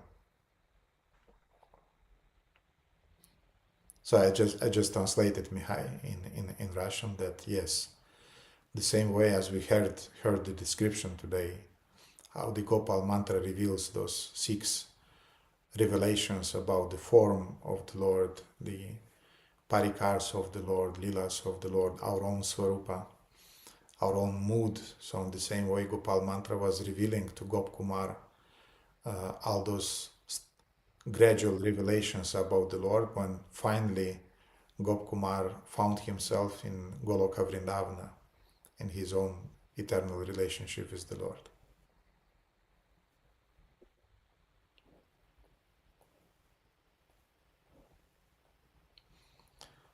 And that's the potency of the mantras that we have. Это таково могущество мантры, которые мы получаем. And technically the whole Brihad Bhagavatamrita is also describing the glory of Gopal mantra. Технически говоря, вся Шримад Бхагаватамрита описывает славу Брихад Бхагаватамрита описывает славу Гопал мантры. And Brihad Bhagavatamrita is showing the attitude in which a sadhaka should apply himself to chanting that mantra faithfully. Брихад Бхагаватамрита также описывает настроение, в котором садака должен повторять, применять Гопал мантру. С верой. С верой. Ядриши Шада Siddhir Bhavati Tadrishi. Lord Brahma is saying at the very end of Brahma Samhita. Господь Брахма говорит в самом конце Брахма Самхиты. Yadrishi Yadrishi Shraddha Siddhir Bhavati Tadrishi. The result you would attain in your practice Результат, которого ты достигнешь в своей практике, would correspond proportionally to your faith and to your dedication to your practice. будет соответствовать твоей вере и твоей вовлеченности в практику. So this is the principle that was demonstrated in Brihad Bhagavatamrita. Это принцип, который был продемонстрирован в Брихад Бхагаватамрите. Despite all the temptations, demigods tried to bribe him, distract him. Different personification of elements tried to distract him. Heavenly residents tried to distract him. Gop Kumar remained fixed in his mantra. Несмотря ни на что, несмотря на все соблазны, полубоги, элементы природы, небесные жители, все пытались его чем-то завлечь на свою сторону, Гоп-Кумар оставался сфокусирован на своей цели. Why? Because he had exactly that thing that was described by Raghunath Das Goswami in the Manak Shiksha verse that we read today. Почему? Потому что он обладал той самой вещью, о которой говорит Рагунат Дас Госвами в Манак Шикше, которую мы обсуждали сегодня. He had this apurvarati, he had this unprecedented attraction, taste for chanting the mantra. У него было апурварати, у него было непреодолимое, ничем не покоряемое привлечение к Верховной Личности Бога. So he appreciated the mantra, the gift that he received from his spiritual master. Он по-настоящему оценил мантру, которую получил от духовного учителя. And he was very carefully keeping that mantra as the greatest treasure. Он очень аккуратно и бережно хранил эту мантру как величайшее сокровище. And even though, despite that, he had not much personal association with his guru, И даже несмотря на то, что у него не было много личного общения со своим гуру, the mantra was leading him. Мантра вела его. Because Nama Nami Eka Tattva, the name of the Lord and the Lord himself is the Eka Tattva, is the same Tattva, same truth. So therefore the Lord is revealing himself in the form of the mantra, and from inside, from the heart, he is leading the devotee. Потому что Господь не отличен от своего имени. И Господь в форме своего имени проявился в сердце Гоп-Кумара и вел его за собой. Anything else, Mihai, on that? No, thank you very much. It's very nice to learn about these things when you read them and then they're revealed to you. Thank you, Mihai. Thank you for your eagerness to learn. Thank you. Спасибо, Михай, за твое желание изучать. Okay, Jiva Goswami. Дорогой Гурудев, спасибо вам за вашу щедрость, то, что вы так даете нам знания, вот, несмотря на то, что вот, в данном случае данный вот курс, данная лекция, я, например, я за себя говорю, я не обладаю качествами необходимыми, но вы допускаете, за это спасибо. Это, надеюсь, буду со временем соответствовать. Вам дают на вырост сейчас. Поэтому большинству из вас то, о чем мы говорим сейчас, мы даем на вырост. Для некоторых из вас это уже актуально. Поэтому я с самого начала этого семинара сказал, что у нас публика смешанная. И в рамках этого семинара мы будем говорить об этих возвышенных вещах, потому что для некоторых преданных это уже актуально. А остальные преданные, если вы чувствуете, что для вас это еще это сложно, вам дается на вырост, продолжайте спокойно слушать, это будет откладываться у вас. И когда придет время, все это знание, оно активируется, оно будет для вас релевантным на тот момент. As I said at the beginning, we have a very mixed public here, and this lecture might be very complicated for the beginner devotees, and the information is intimate and most most secret information that I am giving for you. For some of you, it is important right now, but for most of you, you will need it in the future. So I'm asking you to keep it carefully right now and wait for the moment when you will need it. So when the moment will come, you will have it. You will have it with you. You will have all the information needed. Окей. Какой у вас вопрос, живой господин? Спасибо. Вопрос. Вот вы в лекции упомянули про, что мы можем вспомнить свою сварупу или там осознать свою сварупу во Вриндаване. Вы сказали там дерево, животное, там травинка под ногами Господа. Ну, то есть вот эти все аспекты шантарасы. Вот хотелось бы понять, ну, чтобы не было такого недооценки шантарасы, не было внутренней какое-то пренебрежение к этому, что... Хотя это лично меня на данном этапе это очень привлекает, когда я там читаю описание флейты Кришны, славы Господа Кришны, то, ну, кажется, вот оно. Но мы последователи Господа Чайтаньи, у нас есть, ну, манджари бхава в потенциале когда-то. Вот как вот, чтобы не было какого-то ложного отречения, какого-то такого мирского недооценки, что, ну, мирского подхода не было к вот этой градации, разные виды расы. Вот. Простите, вот так. Ну, мы должны... Окей. When you was mentioning today that our rupa, our form, our swarupa can be revealed by chanting the mantra, and you mentioned also that we can take a form of a tree, of a grass, of an animal in the spiritual world, which is theoretically considered to be Shantarasa. At the same time, we are followers of Lord Chaitanya, and we have Manjari Bhava inherited. So could you please speak a little more about that, so we don't underestimate and don't have this material approach towards this rasa, and we don't create a gradation, which is not correct. Mm-hmm. In the material world, in the material consciousness, the tendency is there to judge and a kind of like to have this hierarchical understanding that if something is higher than the thing that is lower is a kind of like worse than the thing that is higher. Материальное сознание в материальном мире есть такое понимание, что существует определенная иерархия, и что если что-то стоит выше, то то, что ниже, хуже по качеству. But this is not the case in the spiritual world. Но в духовном мире это не является таковым. Everything in the spiritual world is perfect, is Satchitananda. В духовном мире все является идеальным, все является Саччитанандой. And from one side we are saying that there are 5 tastes. There is bitter, there is sour, there is salty, there is sweet, pungent. И мы говорим, что существует 5 вкусов: сладкий, соленый, горький, вяжущий вкус.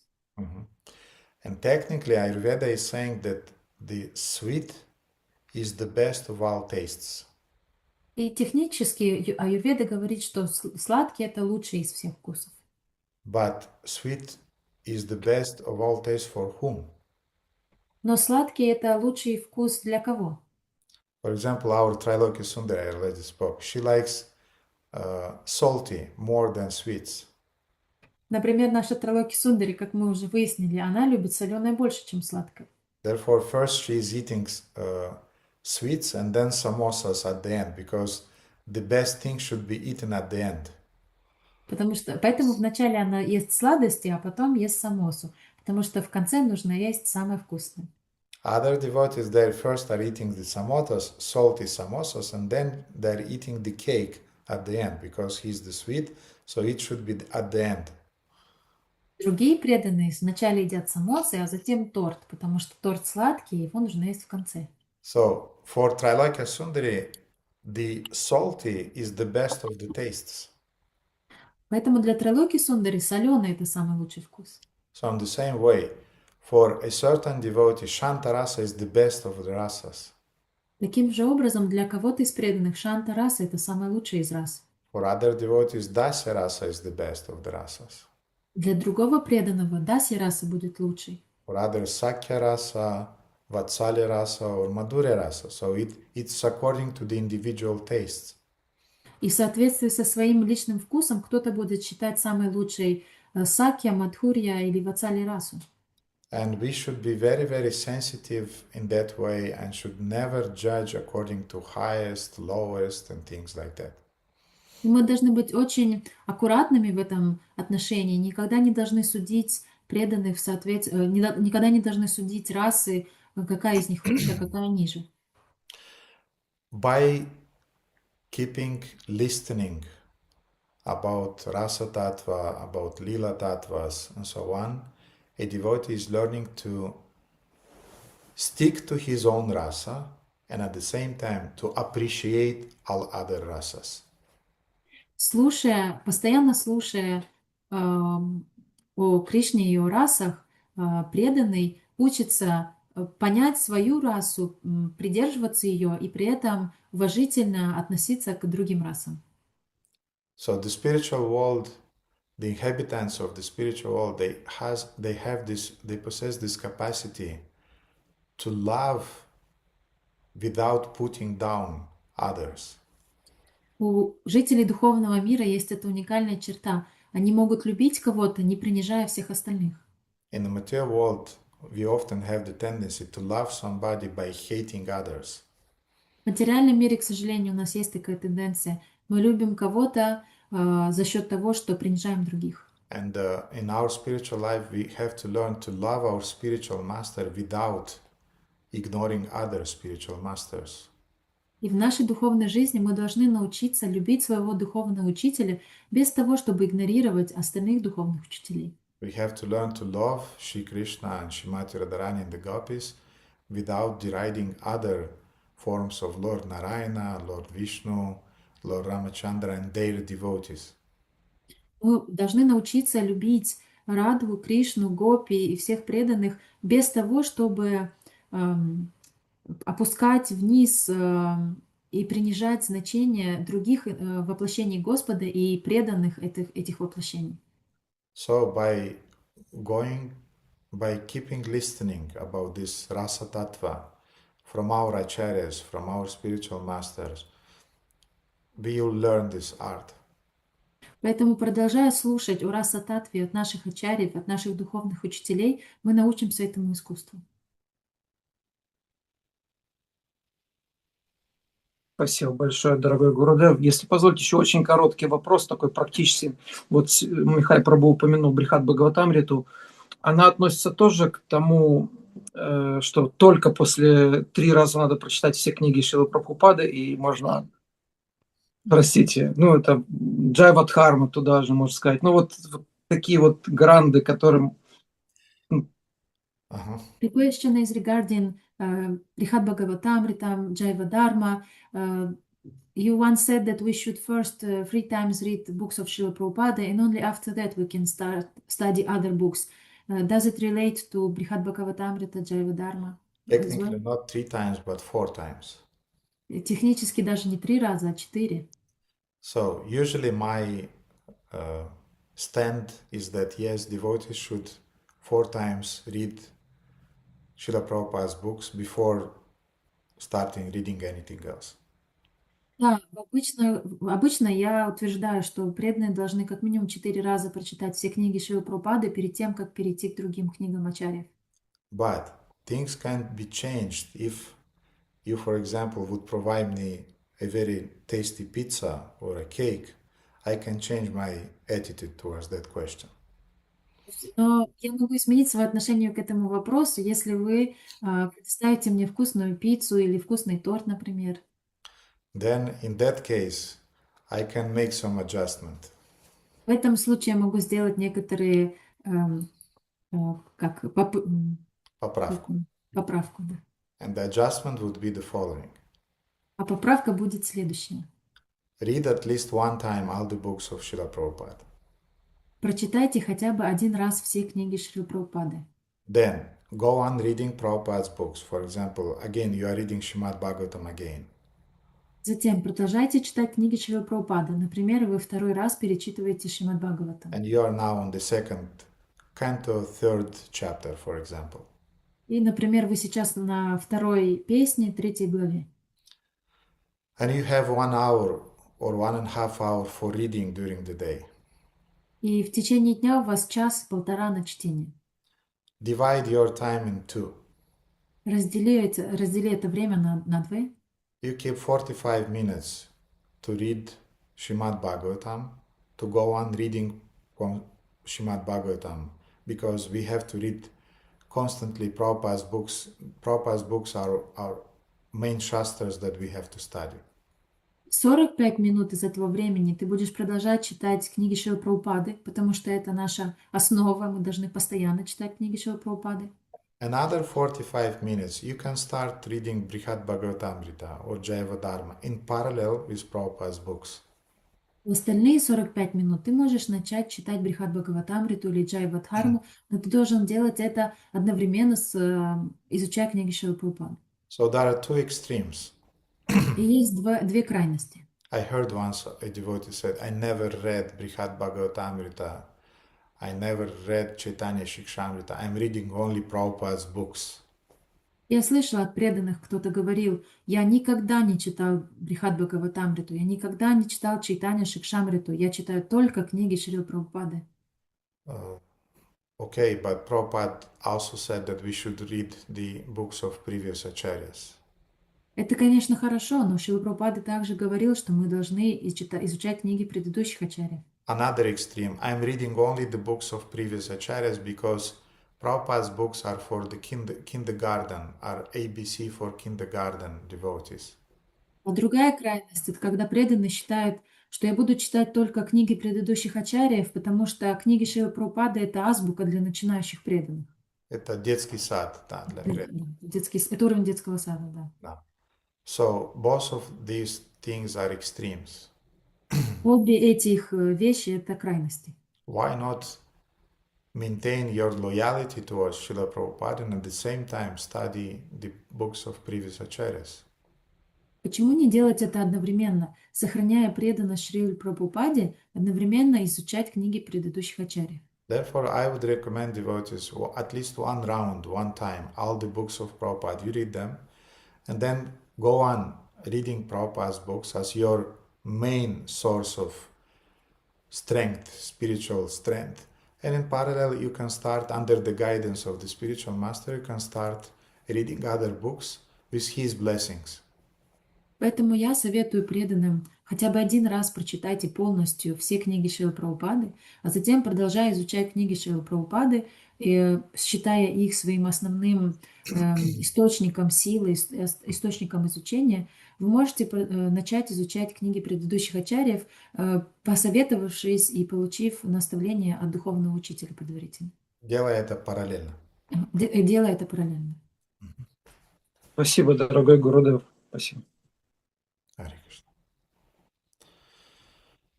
Нила Мадава.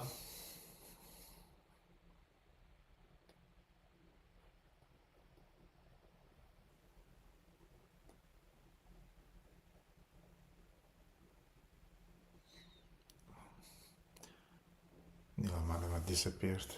Харе Кришна. Okay. Примите мои смиренные поклоны, дорогой Гурудев, дорогие вайшнавы. Спасибо вам за нектарную лекцию.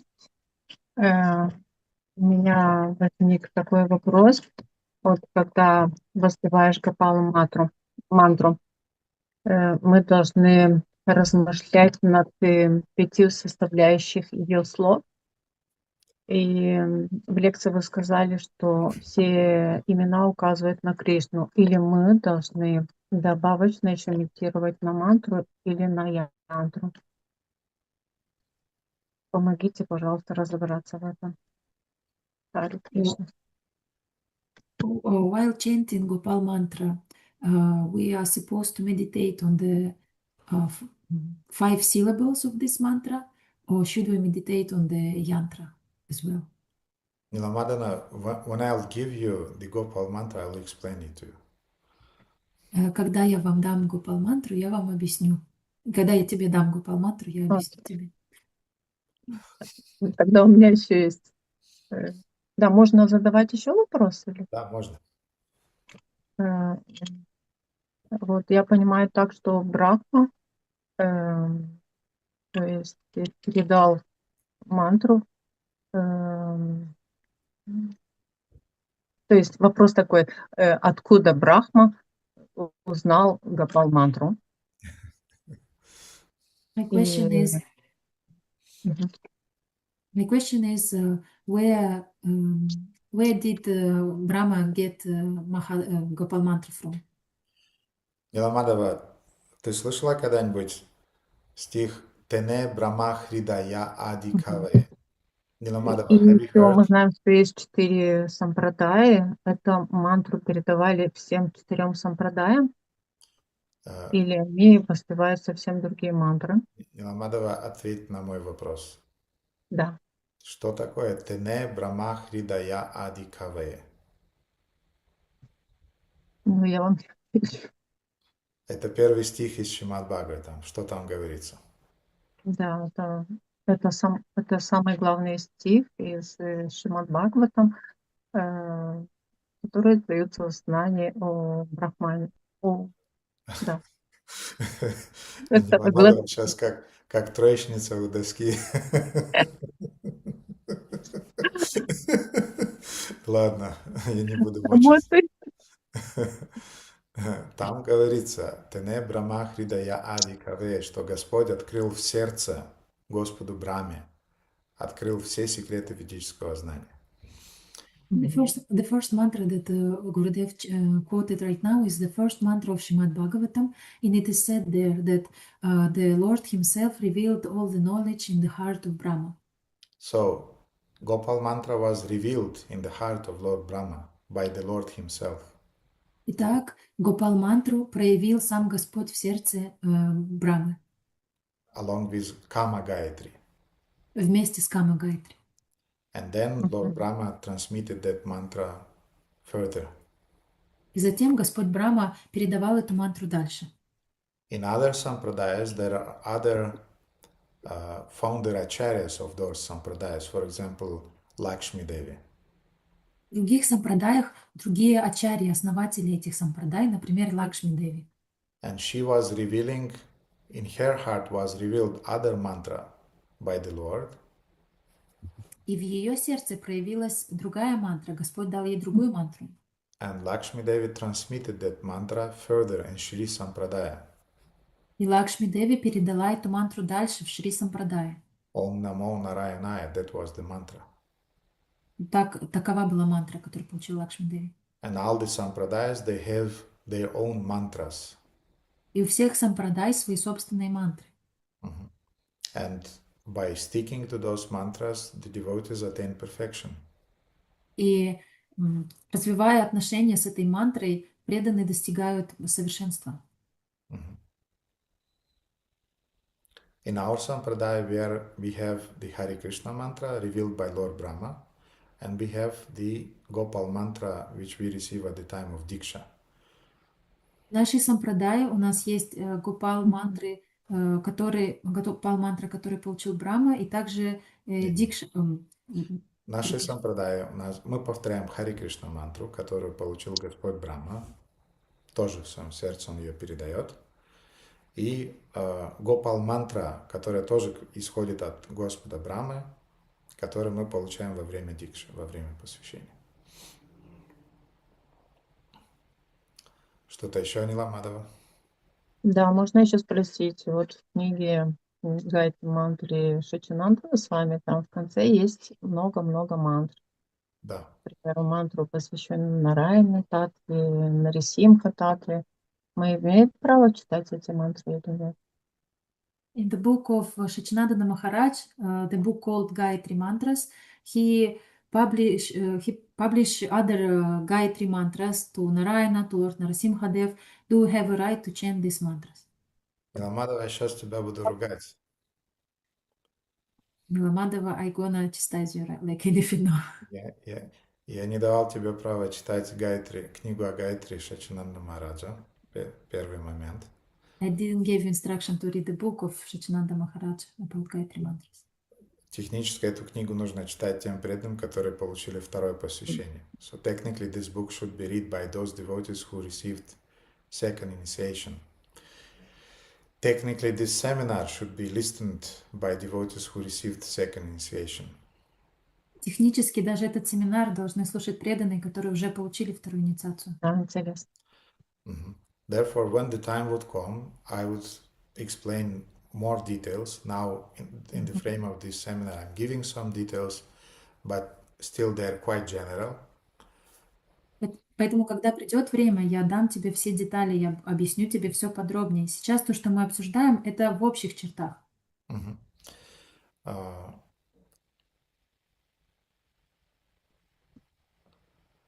But still, those mantras that Chaitanya Maharaj is describing at the end of the book, Но те мантры, которые Шачинандана Махарадж приводит в конце своей книги, they should not become the compulsory parts of our sadhana. они не должны становиться обязательной частью нашей садханы. They may be chanted occasionally. Их можно воспевать иногда, периодически. For example, during the day of Nisimha Chaturdashi, you can chant those Nisimha mantras. Например, в день Нарасимха Чатурдаши вы можете повторять эти Нарасимха Гайтри. Or during the day of Ram Navami also can be chanted those mantras. Или в день Рамнавами вы можете повторять специальные мантры. But otherwise, they still, first of all, devotees, disciples, they should receive the standard Diksha mantras. Но вообще преданные ученики должны получить стандартные Хари Кришна Махамантру. Не. Они должны получить стандартную Дикша мантру во время Дикша инициации, at the time of Diksha initiation. And then we can talk about chanting other mantras. И уже после этого мы можем поговорить о том, чтобы воспевать дополнительные мантры. Otherwise, you look like my sister when she was 5 years, 6 years. She was putting the dress of my mother, and she was trying to put some lipstick on her face, and she was walking in the shoes of my mother, and it was very funny. Потому что в противном случае ты сейчас будешь похожа на мою младшую сестру, когда ей было 5 лет. Она носила мамины каблуки, одевала платье, красила губы, и вот она гуляла по квартире таким образом. And she was feeling that she is really mature enough to wear those dresses. И она чувствовала себя уже взрослой достаточно, чтобы носить мамины платья. But from a side it was looking funny. I was making fun of her. Но со стороны это выглядело очень забавно, и я подшучивал над ней. If I had at that time a mobile phone, I would make some pictures. Если бы в тот момент у меня был мобильный телефон, я бы точно сделал несколько фотографий. So therefore, Nila Madhava, the time will come, don't rush. Поэтому, Нила Мадава, время придет, не торопись. Now listen what we are talking in this seminar. Don't rush into those mantras. Сейчас слушай внимательно то, о чем мы говорим в этом семинаре, и не отвлекайся на другие мантры. Some seeds will be put in your heart. Семена будут посажены в твоем сердце. And then when the time will come, и когда придет время, those seeds will grow. Эти семена прорастут. And then at that time you'll listen again to this seminar and you'll really understand what we are talking about now, and it will be really relevant for you. И в тот момент, когда эти семена прорастут, ты прослушаешь этот семинар еще раз, и в тот момент это будет очень актуально для тебя, и ты поймешь многие вещи, о которых мы сейчас говорим. But I appreciate your desire to learn. Но я очень ценю твое желание учиться.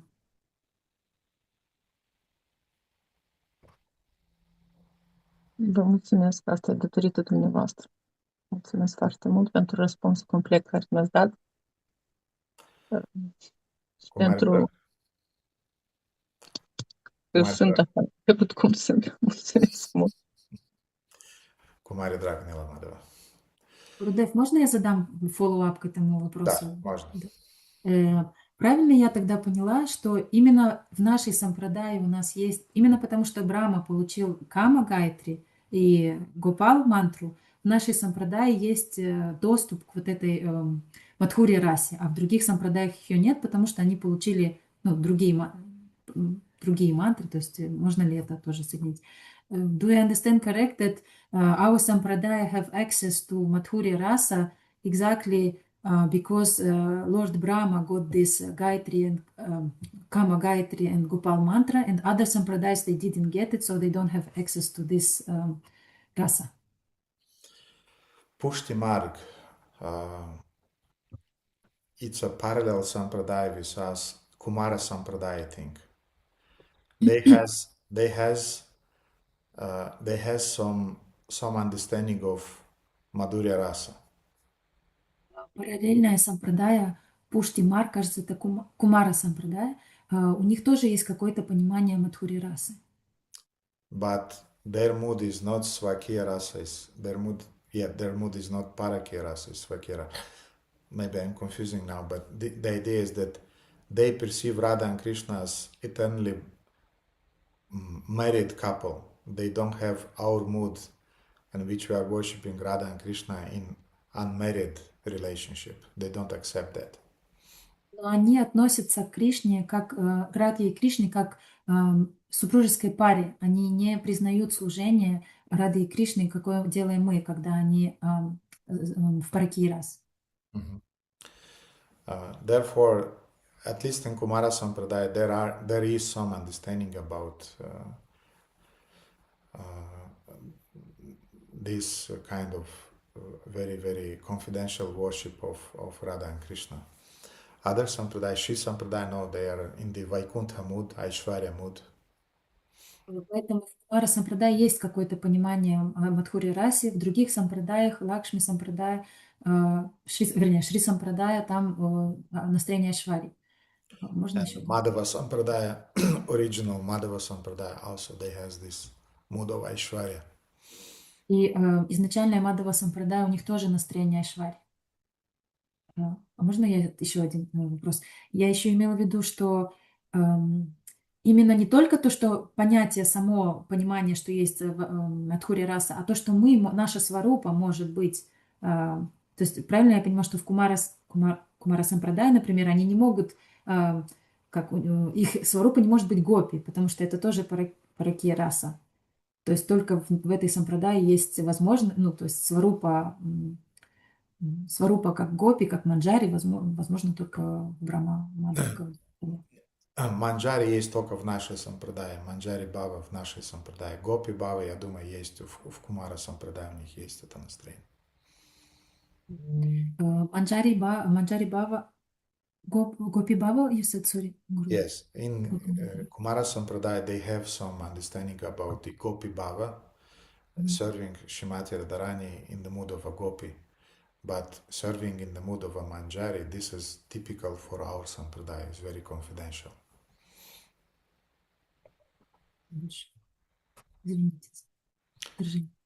Okay, Ramona.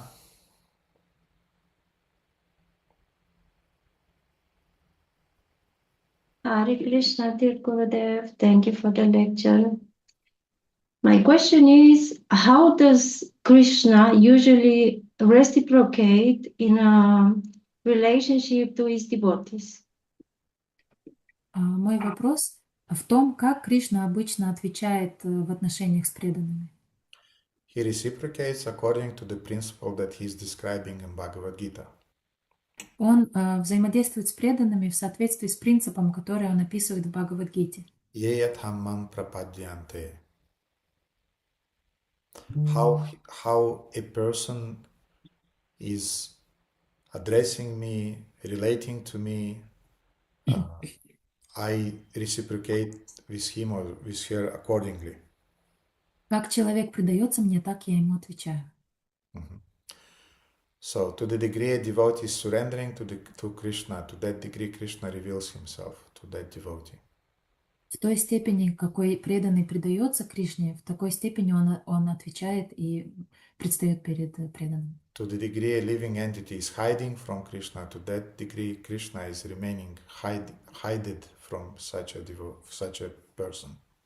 И в той степени, в какой преданный прячется от Кришны, также и Кришна прячется от него. Нет, в той степени, в которой живое существо прячется от Кришны, в той степени Кришна прячется от такого живого существа. То есть у нас есть два контраста. We have two contrasts. We have a devotee who is surrendering to Krishna. To the degree he is surrendering, Krishna is reciprocating.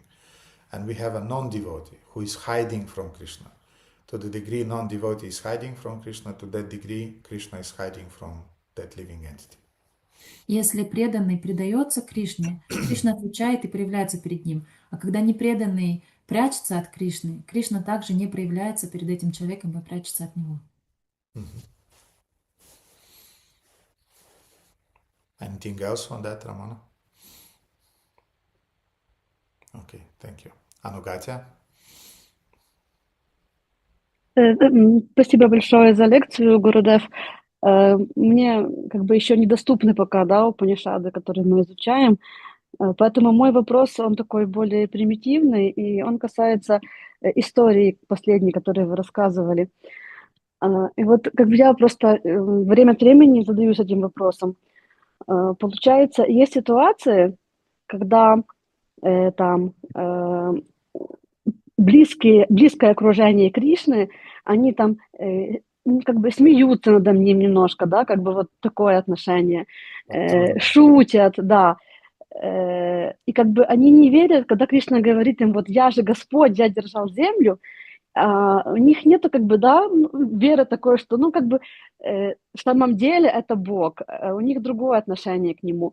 И я так понимаю, это не является каким-то проявлением непочтения к Господу, да, и вот как бы почему, как бы Кришна просто понимает, что они с ним играют такую лилу, или все, например, вопрос в отношениях, да, вот между его преданными и самим Господом. То есть если как бы я так буду относиться и так подшучивать, это будет оскорбление, да, а вот как бы его близкое окружение, это уже другие отношения, поэтому он по-другому воспринимает. Вот этот момент, пожалуйста, потому что часто как бы есть такие истории, да, где там они как бы не верят, ему подшучивают, смеются, это как бы по-хорошему, но вот этот вопрос меня немножко волнует. Спасибо большое. My question is regarding last story that you told, where the gopis didn't believe Krishna, that he is Supreme Personality of Godhead. And I wonder why, when they are teasing Krishna, laughing about Krishna, Krishna doesn't consider this as offense. Meanwhile, if we would do something like that, this would be considered as offense. So what is the secret of these devotees? What is the secret of these gopis that they can act like this, but Krishna doesn't consider this attitude offensive?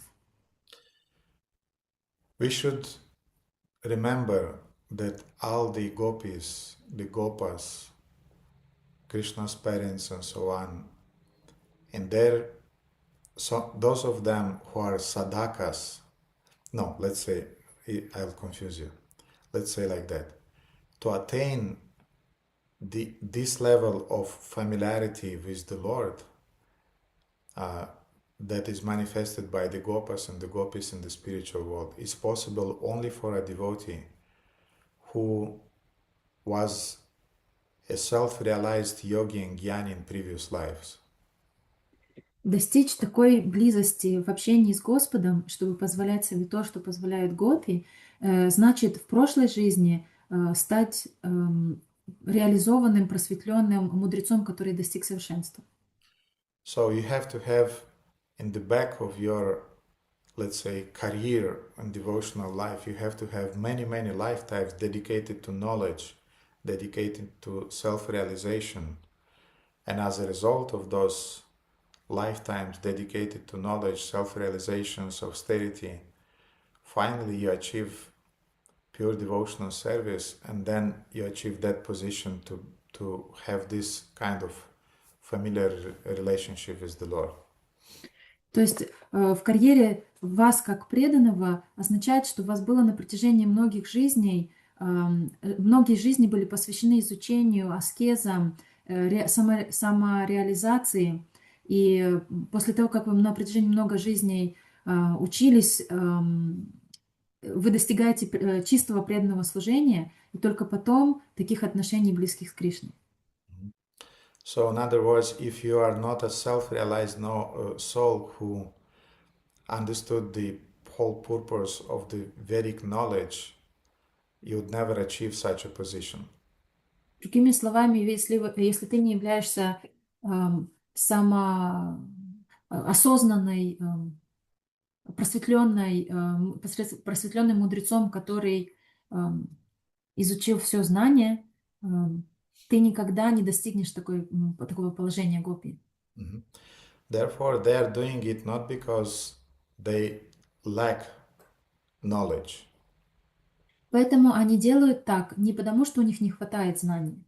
They are doing it because their love is higher than their knowledge. Они делают так, потому что любовь сильнее, чем знание. And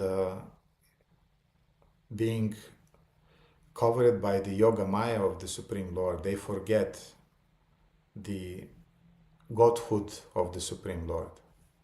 И так как их покрывает йога майя, Верховного Господа, они забывают о Его божественности. And they interact with Him just as a person whom they are loving. И они общаются с Ним просто как с личностью, которого они любят. And this is giving to the Lord a lot of pleasure. И это приносит Господу огромное удовольствие. Because the moment the devotee remembers that the Lord is the creator of all the material and spiritual universes, this consciousness of the Lord's majesty is blocking the natural flow of a devotional, spontaneous love. Потому что в тот самый момент, когда они вспоминают о величии Господа, понимание этого величия блокирует любовные чувства по отношению к Господу.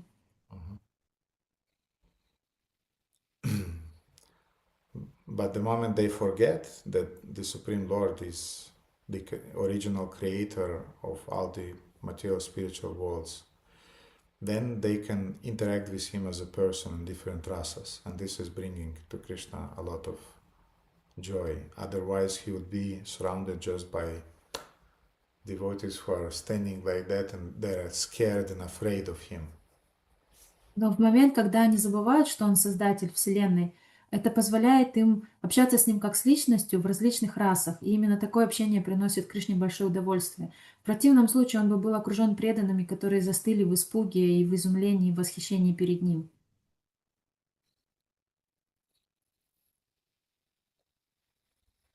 Okay. Baladev? Mulțumesc frumos, Gurudev, pentru toată lecția, mai ales a fost foarte dulce partea când ne-ați transpus în povestea cu Krishna și cu gopile, mai ales că am înțeles că a fost, ați citit-o în cărțile prezenților Acharya, în cartea lui Parang Gurudev. Am o întrebare care are mai multe părți, o să o pun întâi pe cea mai ușoară. Baladev, poți să scrii în limba engleză? Nu, spune în limba engleză, te rog. Vrei și în român? Yeah. So thank you very much, Gurudev, for telling for this lesson, and especially for telling us the very sweet story that was described in the present Acharya's books, in Parang Gurudeva's book. I have like a three-part question, but we'll start with the most basic. Ați spus că Krishna creează lumea pentru devotații săi și nu pentru sufletele condiționate, dar de multe ori am auzit de la dumneavoastră că Krishna ne judecă nu după devotații care suntem acum, ci devotații care avem potențial. Da, uite, noi trebuie să o lăsăm pe Shlada ca ea să traducă în limba rusă. Am uitat de rusă, da. Da, noi avem traducători care traduc în limba română, corect? Eu. Deci tu trebuie să spui în limba engleză și Shlada traduce în limba rusă. Bine? Ok. Bun, atunci, go ahead. În limba engleză, a fost în română. Da. Da. Și Krishna de multe ori că el ne judecă pentru devotații. În limba engleză, da, ok. Voiam să termin întrebarea și după aia să traduc. Nu. Noi avem traducători care traduc din limba engleză în limba română, corect? Este Baladeva acum. Baladeva face traducere. Baladev face traducere pentru cei care... Am înțeles. Eu gândeam că e Mihai sau altcineva acum. A fost Mihai de dimineață. Aha, ok. Bine. Atunci tu o să traduci în limba română și după aia în limba engleză și o lași pe Shamahlada care să traducă în limba rusă. Da. Și Krishna de multe ori ne judecă despre devotații care am putea să fim și nu devotații care suntem acum. Și din cauza asta prima întrebare e pe cine consideră Krishna că e suflet condiționat și pe cine consideră Krishna că e devotat. So I've heard many times from you that Krishna does not judge us based on the devotees we are right now, but mainly on the devotees we can become. And you said today that Krishna creates the world for his devotees and not for the conditioned souls. So my first question would be, who does Krishna consider to be a conditioned soul and who does he consider to be a devotee? В ваших лекциях я часто слышала, что Кришна относится к нам не только не в соответствии с тем, кем мы являемся сейчас. Он видит наш потенциал и видит нас тех, кем мы станем в будущем. Поэтому мой вопрос в том, как Кришна понимает тогда, кто обусловленная душа, а кто освобожденная. Krishna detects a devotee from non-devotees by one elementary criteria, by one essential criteria. Кришна отличает преданных от непреданных по одному очень простому, но основному признаку. The presence of Shraddha, faith. Наличие шрадхи или веры. Even if that faith is not yet developed and very strong, if the faith is there, faith in Krishna as the Supreme Personality of Godhead, that soul is already perceived by Krishna as a devotee with the whole potential to become a fully realized, mature, loving devotee. Даже если вера еще не сильная и не слишком развита, но она присутствует в сердце преданного, к такому преданному Кришна относится к нему как к преданному и видит в нем потенциал развития, что он станет потом зрелым преданным. When the faith is present in somebody's heart, когда вера присутствует в сердце, в чем-то сердце, this is a sign that Srimati Radharani already blessed that soul. Это знак того, что Шримати Радхарани уже благословила эту душу. Because it is said that faith is the halo of Srimati Radharani. Потому что говорится, что вера — это сияние Шримати Радхарани. So when Srimati Radharani invests a part of that energy in some soul, that soul becomes blessed. Когда Шримати Радхарани вносит часть своей энергии в какую-то душу, эта душа становится благословленной. Therefore, we are calling devotees Shriman or Shripad, because that energy of Shri is already present in them. Поэтому мы называем преданных Шриман или Шрипад, потому что эта энергия Шри уже присутствует в них. Or Shriyuta, or Shrimati. Или Шриюта, или Шримати. Because that energy of Shri, which is Lakshmi, which is Srimati Radharani in the end, Shri means face, is already present in that soul. Потому что эта энергия Шри, энергия Лакшми, или в конечном счете эта энергия Радхарани уже находится в этой душе. And we receive that energy via other devotee. И мы получили эту энергию через других преданных. Devotees who are usually empowered by Srimati Radharani and inspired by Srimati Radharani to spread faith. Через преданных, которых уполномочила и вдохновила сама Шримати Радхарани распространять эту веру. And Prabhupada is writing in the teachings of Lord Chaitanya that seed of faith gradually transform into fully mature bhakti. В учении Господа Чайтаньи Шрила Прабхупада пишет, что это семя веры превращается в полноценную бхакти. Со временем. And this in time means by sadhana. Со временем означает при помощи садханы. What's your next question, Bhadev? So the next part of my question was, what does Krishna feel regarding this conditioned souls? Because we heard that he's crying for the conditioned souls, but at the same time we hear that he won't accept any soul unless it is recommended by Srimati Radharani. So there seems like a bit of incongruity there. Următoarea mea întrebare este că ce simte Krishna față de sufletele condiționate, pentru că noi știm că el plânge după ele, dar în același timp noi știm că el nu acceptă un suflet decât dacă primește cumva recomandare de la Srimati Radharani și pare cumva o mică incongruență aici. Мой второй вопрос. Что чувствует Кришна по отношению к обусловленным душам? С одной стороны, мы слышали, что Кришна плачет по обусловленным душам в материальном мире. С другой стороны, мы знаем, что он не будет воспринимать никого, если его не рекомендовала сама Шримати Радхарани.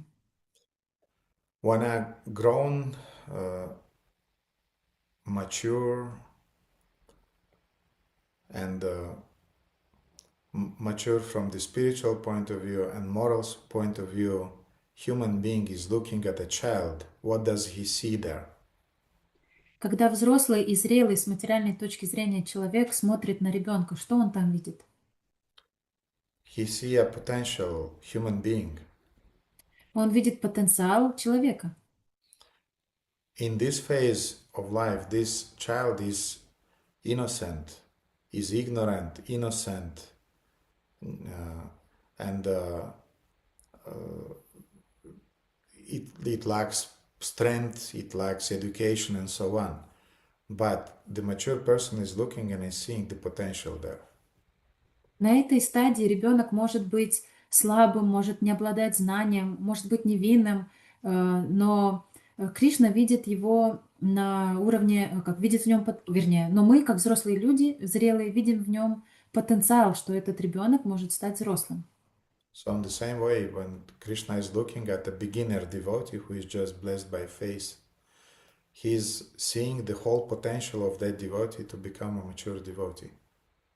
Поэтому, когда Кришна смотрит на начинающих преданных, у которых есть эта искорка веры, он видит их потенциал, что они станут полноценными преданными. And then in time, by sadhana, that devotee is perfecting his spiritual life.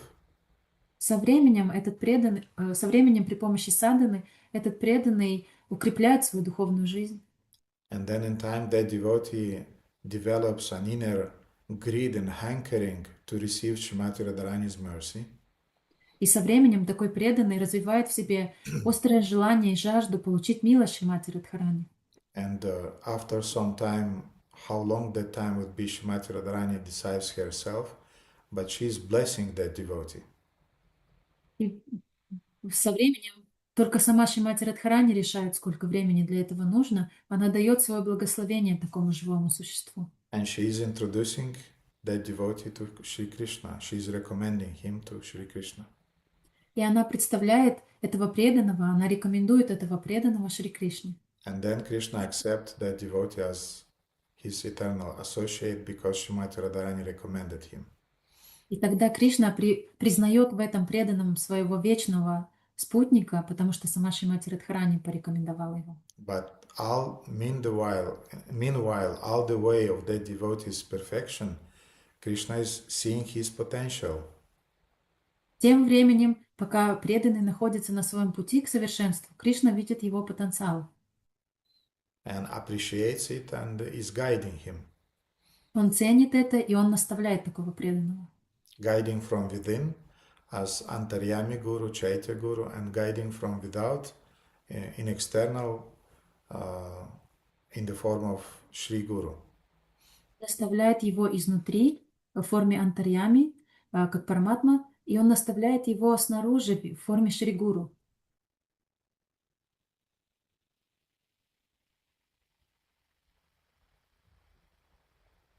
Mulțumesc foarte mult și ultima întrebare pe care o aveam, știm din Bhagavad Gita că Krishna mereu reciprochează, dar în același timp știm că el este și total independent și atunci, cum să spun, e Krishna obligat să reciprocheze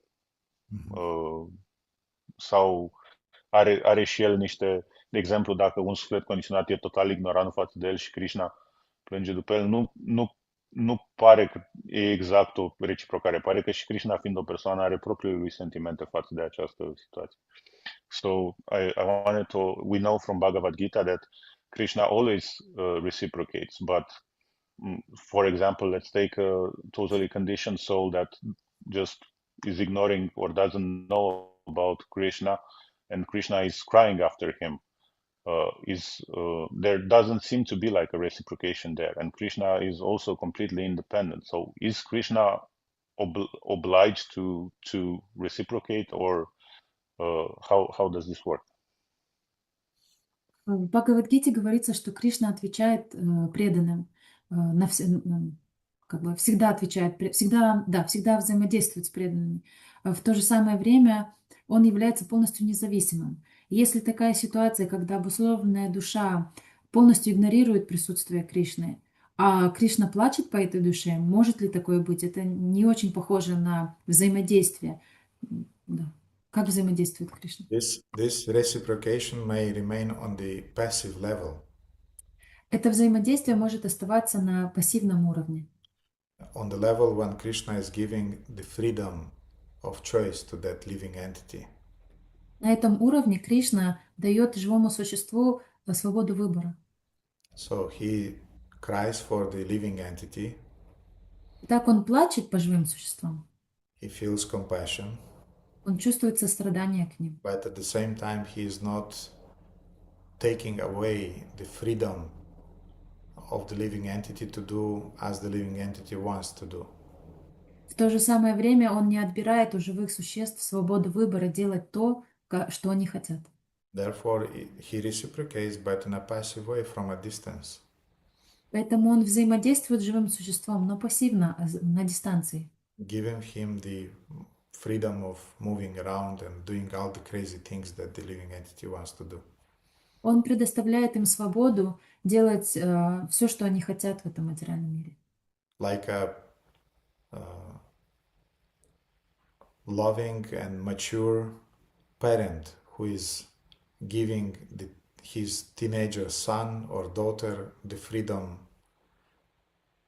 to move around without intervening in their zone of actions, in their choices. Точно так же, как родитель позволяет своему ребенку-подростку делать то, что он хочет, не встревая у него на пути и не мешая ему.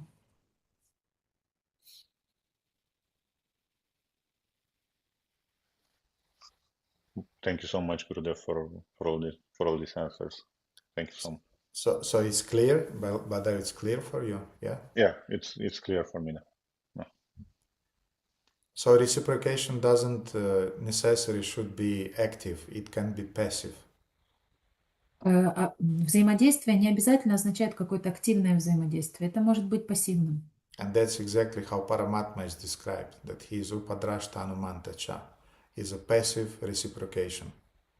Это то, как описывают Параматму. Она взаимодействует пассивно.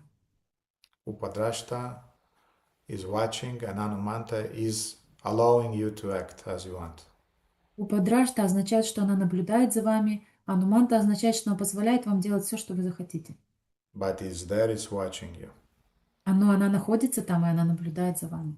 Watching not in the mood to punish you, but in the mood to guide you. И она наблюдает за вами не в настроении, как бы вас наказать, а в настроении, как дать вам, как вас наставить, повести, как вести вас.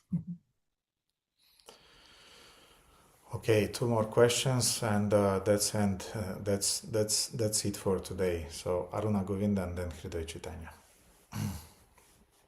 Харе Кришна, Гурудев, благодарю вас за эту лекцию. В своих старых лекциях вы рассказывали об одной матаджи, которая жила в Шотландии и была бухгалтером. Я нашел эту книгу и не успокоился, пока ее не прочитал. буквально там за ночь.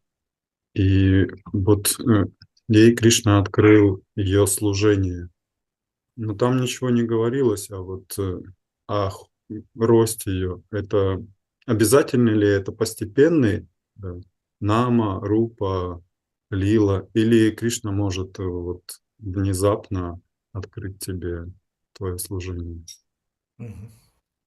In your previous lectures, I heard about the story of one Mataji from Scotland who was a simple accountant in the temple, but when she got sick, she realized her Svarupa, and it was described in the book. I found that book and I read it, and I saw in that book that it was she realized her eternal service to the Lord and her Svarupa, but it seems like other steps were not revealed.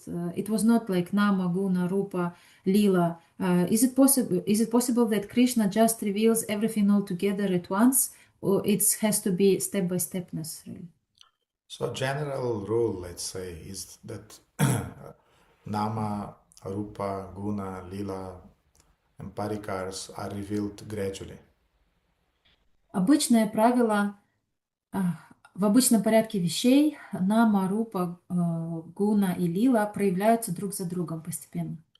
But for the Lord, there is not at all a problem to reveal for a special devotee to reveal those things instantly.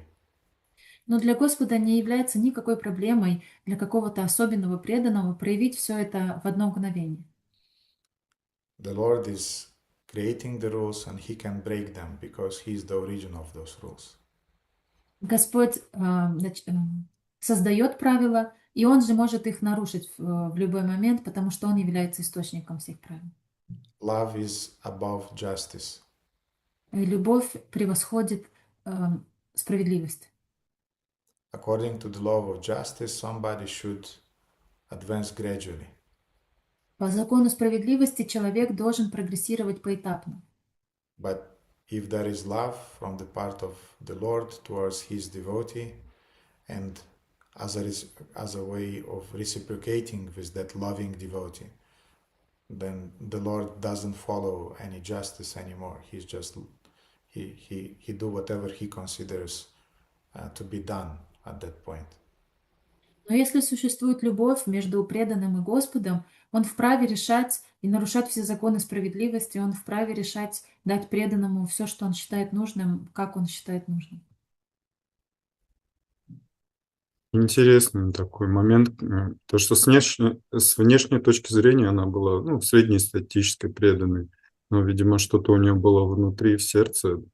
То есть я к тому, что так и не поймешь, преданный как преданный, что-то делает,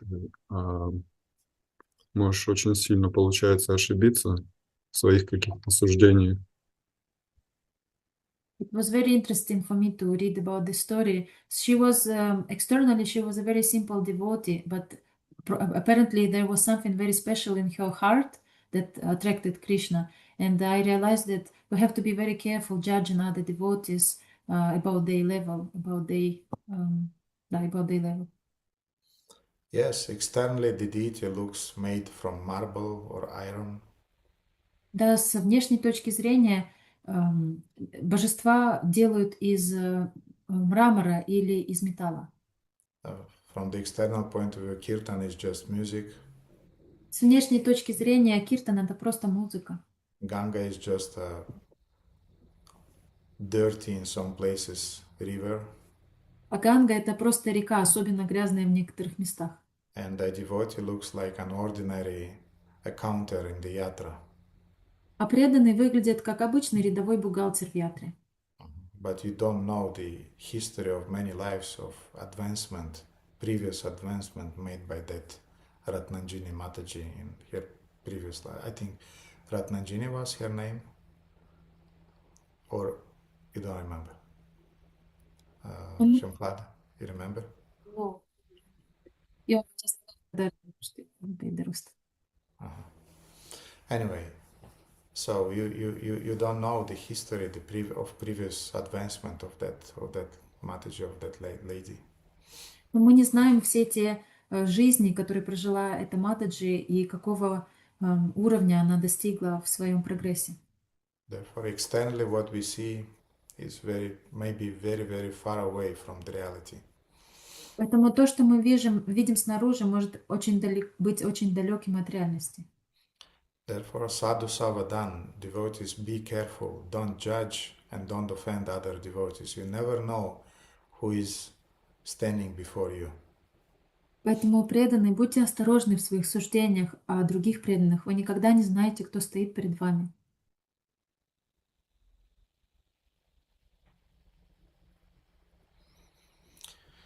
Спасибо вам большое. Дайте, да.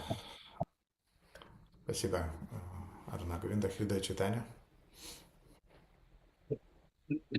Дорогой Гурудев, благодаря обсуждению рас и нашего уровня, вот непосредственно с Матаджи Анугати Девидаси, сегодняшнего вашего, у меня родился вопрос такой.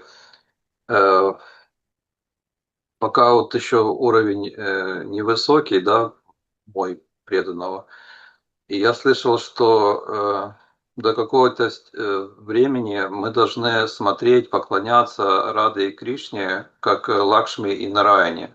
Я не знаю, откуда это пошло, я хотел бы уточнить. Вот, например, есть божества в Киеве, да, Рады и Кришны. Вот я должен предлагать им поклоны и медитировать на них, как на Лакшми и Нараяну, потому что у меня еще есть Ашвария, или это какая-то сугубо пуджарская тема какая? Простите за скомканный вопрос такой.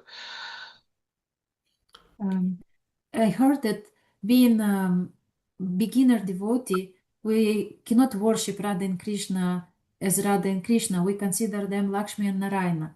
And my question, I don't know where it comes from. I don't know the origin of this statement, but I want to ask, how should I proceed? How should I act? Especially since we have Radha Krishna deities in Kiev, when I offer my obeisances to them, should I pray to them as to Lakshmi Narasimha, or Lakshmi Narayana, or how I should act? You should worship Radha Krishna deities in the mood of Radha Krishna. Вы должны поклоняться божествам Рады Кришны в настроении Рады Кришны. You should not imagine Radha Krishna deities to be Lakshmi and Narayana. Вы не должны представлять божества Рады Кришны в образе Лакшми Нараяна. But what you should do on your level now, when you did not attain yet the level of Bhava Bhakti and Prema Bhakti, но то, что вы должны делать на своем уровне сейчас, пока вы еще не достигли уровня Бхавы Бхакти и Према Бхакти, on the level of Vaidhi Sadhana Bhakti, на уровне Вайди Садана Бхакти, you should worship them in the mood of opulence, that devotees are worshipping the deities of Lakshmi and Narayana. Вы должны поклоняться им с такой же роскошью, с какой преданные поклоняются Лакшми Нараяне. So in other words, when a devotee attained a spontaneous level of devotional service, he is worshipping Radha Krishna in the mood which is called madhurya, sweetness. Когда преданный достигает высокого уровня, он поклоняется Раде Кришне в настроении мадхури, в настроении сладости. And in that mood of sweetness, devotees often just a second. I don't know where. I wanted to show you something.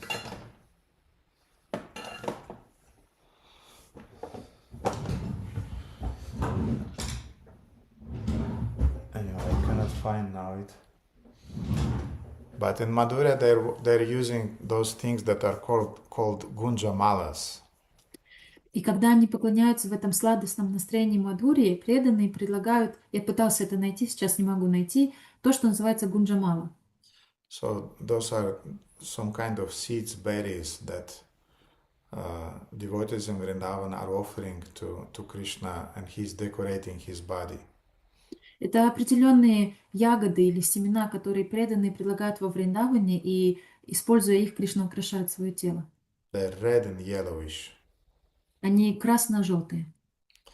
When we a few months back when we were Param Gurudev was going to Govardhan before leaving for Delhi. Пару месяцев назад, когда в Индии, в Дхаме, Парам Гурудев направлялся в Говардхану перед тем, как отправиться в Дели, I was in a car with him. я был в машине вместе с ним. We were sitting both in the back of the car. Мы оба сидели на заднем сиденье машины. And he showed me when we were going out of Vrindavan on the right side, on the way to Govardhan, there were some fields before. И он показал мне на выезде из города, и на выезде из Вриндавана, он мне показал, что раньше там были поля. And he said, that's the place where we were going and we were collecting gunjamalas. Он сказал, это место, куда мы ходили, чтобы собрать гунджамалы. But now there are no fields anymore, there are just buildings. Но сейчас там нет полей, там только здания. So if there are two moods of worship. Есть два настроения в поклонении. One is called Aishwarya, another is called Madhurya. Одно называется Айшвария, другое называется Мадурья. In the Madhurya mood, devotees are offering gunjamalas. В настроении Мадхурия преданные предлагают гунджамалы. They're offering flowers. Они предлагают цветы. They're offering some different Brijabasi scents. Они предлагают различные ароматы бриджабаси. In Aishwarya mood, А в настроении Айшварии the accent is not so much on the flowers, акцент не так сильно на цветах, but it's on the jewels, он на украшениях, gold, на золоте, different stones, различные камни, maybe opulent rituals, какие-то роскошные ритуалы, chanting of hymns and mantras, повторение гимнов и мантр, yagyas, яги and so on. и так далее. So it doesn't mean that we should see in Radha Madhava and Kiev that they're actually Lakshmi and Narayana there. Это не значит, что мы должны смотреть на Рада Мадаву в Киеве и видеть там Лакшми Нарайану. No, we should see them as Radha Madhava. Нет, мы должны смотреть на них как на Рада Мадаву. But on our level of Vaidhi Bhakti, we should offer them very, very opulent service. Но на нашем уровне Вайдхи Садана Бхакти мы должны предлагать им очень роскошное служение. Opulent clothes, opulent garlands, opulent decorations. Роскошные одежды, роскошные гирлянды, роскошные украшения. That's how we will engage our service in our senses in the service of Radha Madhava. Это то, каким образом мы будем вовлекать свои чувства в служение Радхи Мадхаве. On the level of spontaneous devotion, on the level of Madhurya Bhakti, you can offer just a leaf to the Lord and a little water, and it will be accepted and the Lord will be completely satisfied.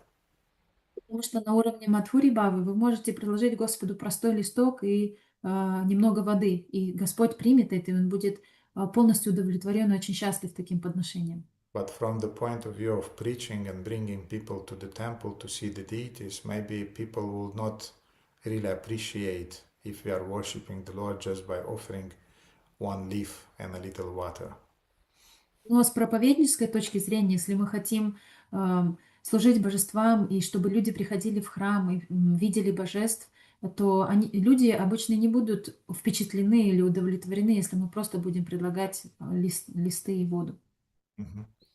And we, on the level of Vaidhi Sadhana Bhakti, when we did not attain yet that level of spontaneous love,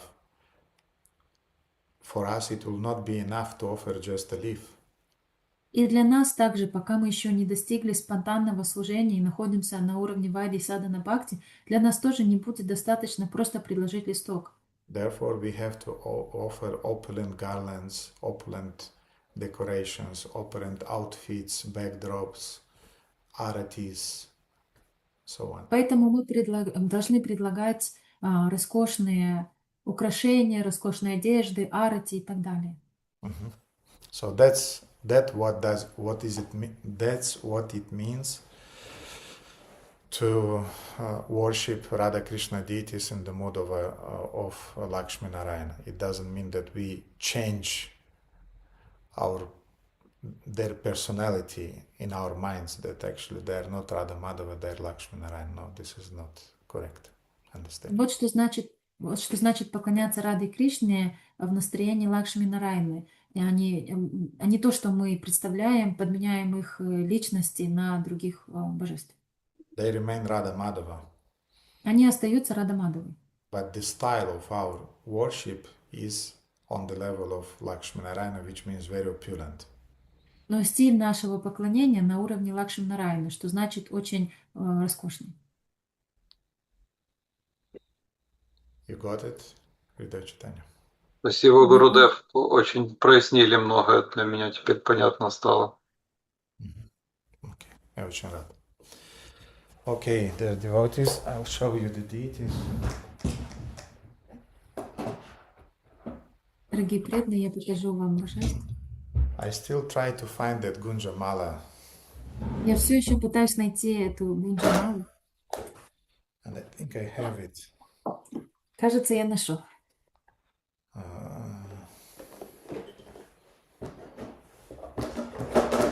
It's in my travel kit somewhere. Она в моей сумке для путешествий.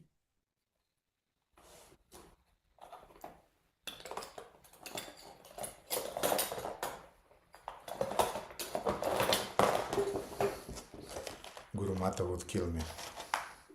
Гуру Мата меня убьет. Because she arranged everything. Она все сложила. So this is the Gunjamala, you see? These are the Gunja seeds. Вот как выглядят семена гунджи. So Krishna has necklaces made from Gunjamalas. He have earrings made from Gunjamalas. И у Кришны ожерелья, сережки сделаны из этой гунджамалы. He has bracelets and ankle bells, things like that. Everything made from Gunjamala. У него браслеты, ножные браслеты, все сделано из вот этой гунджамалы. And he likes it much more than gold and silver and other complicated stuff. И он любит эту гунджамалу больше, чем золото, серебро и другие сложные вещи. Because Gunjamalas are given by the trees of Vraja, of Vrindavana. Потому что гунджамалу производят деревья во Вриндаване. And by the way, trees who are in Shantarasa technically. А если мы вспомним, то деревья вообще-то в Шантарасе. But Krishna appreciates very much their service. И Кришна очень ценит их служение. The devotees just bear with me, otherwise, as I said, I will be killed. Дорогие преданные, потерпите, пока я все сложу, иначе меня, как я уже сказала, могут убить.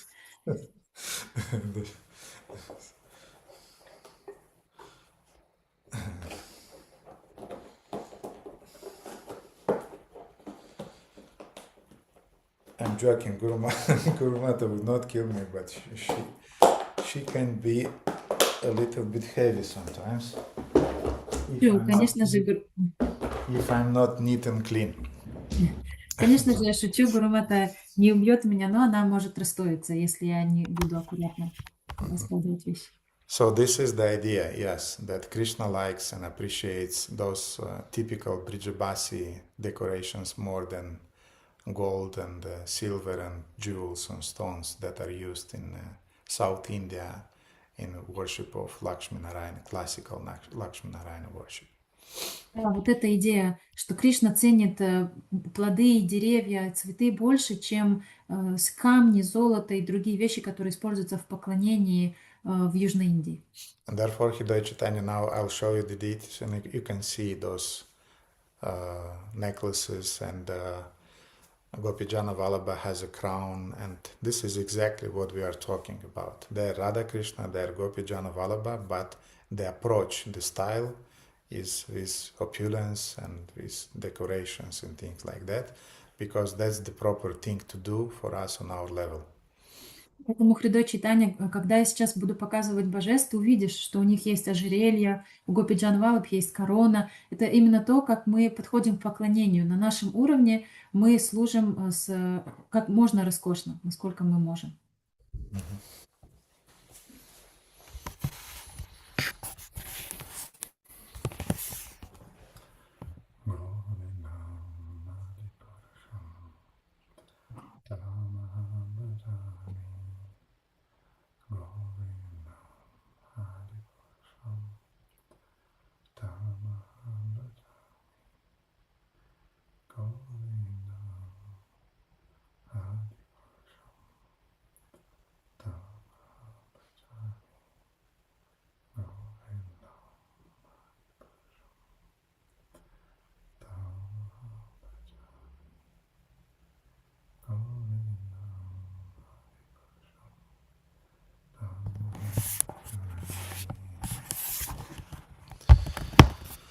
Okay, dear devotees, thank you very much. See you then in a few weeks, because next Friday we'll go to New Vrajadama and we'll take part in Param Gurudev's Vyasa Puja. Дорогие преданные, спасибо большое. В следующую пятницу программы не будет, потому что мы едем в Нью-Враджадаму принимать участие в празднике Вьясапуджи Шрила Шварам Махараджа. And all the best to all of you. Я желаю вам всего самого лучшего. And thank you very much for your time and for your attention. Спасибо за ваше время и за ваше внимание. Да, уже очень рад тебя был видеть. Взаимно. Извини, что редко. Редко, но метко. Спасибо. Шри Рада Мадан Мохан ки джай, Шри Гопалатапани упанишад ки джай, Грантраджа Шримад Бхагаватам ки джай. И Гурудев Рада Говинда Ваначари ки. Огромное спасибо, Гурудев. Огромное спасибо. Спасибо, Гурудев, большое. Спасибо большое. Спасибо за перевод. Харе Кришна. Хорошей вам поездки. Спасибо. Харе Кришна.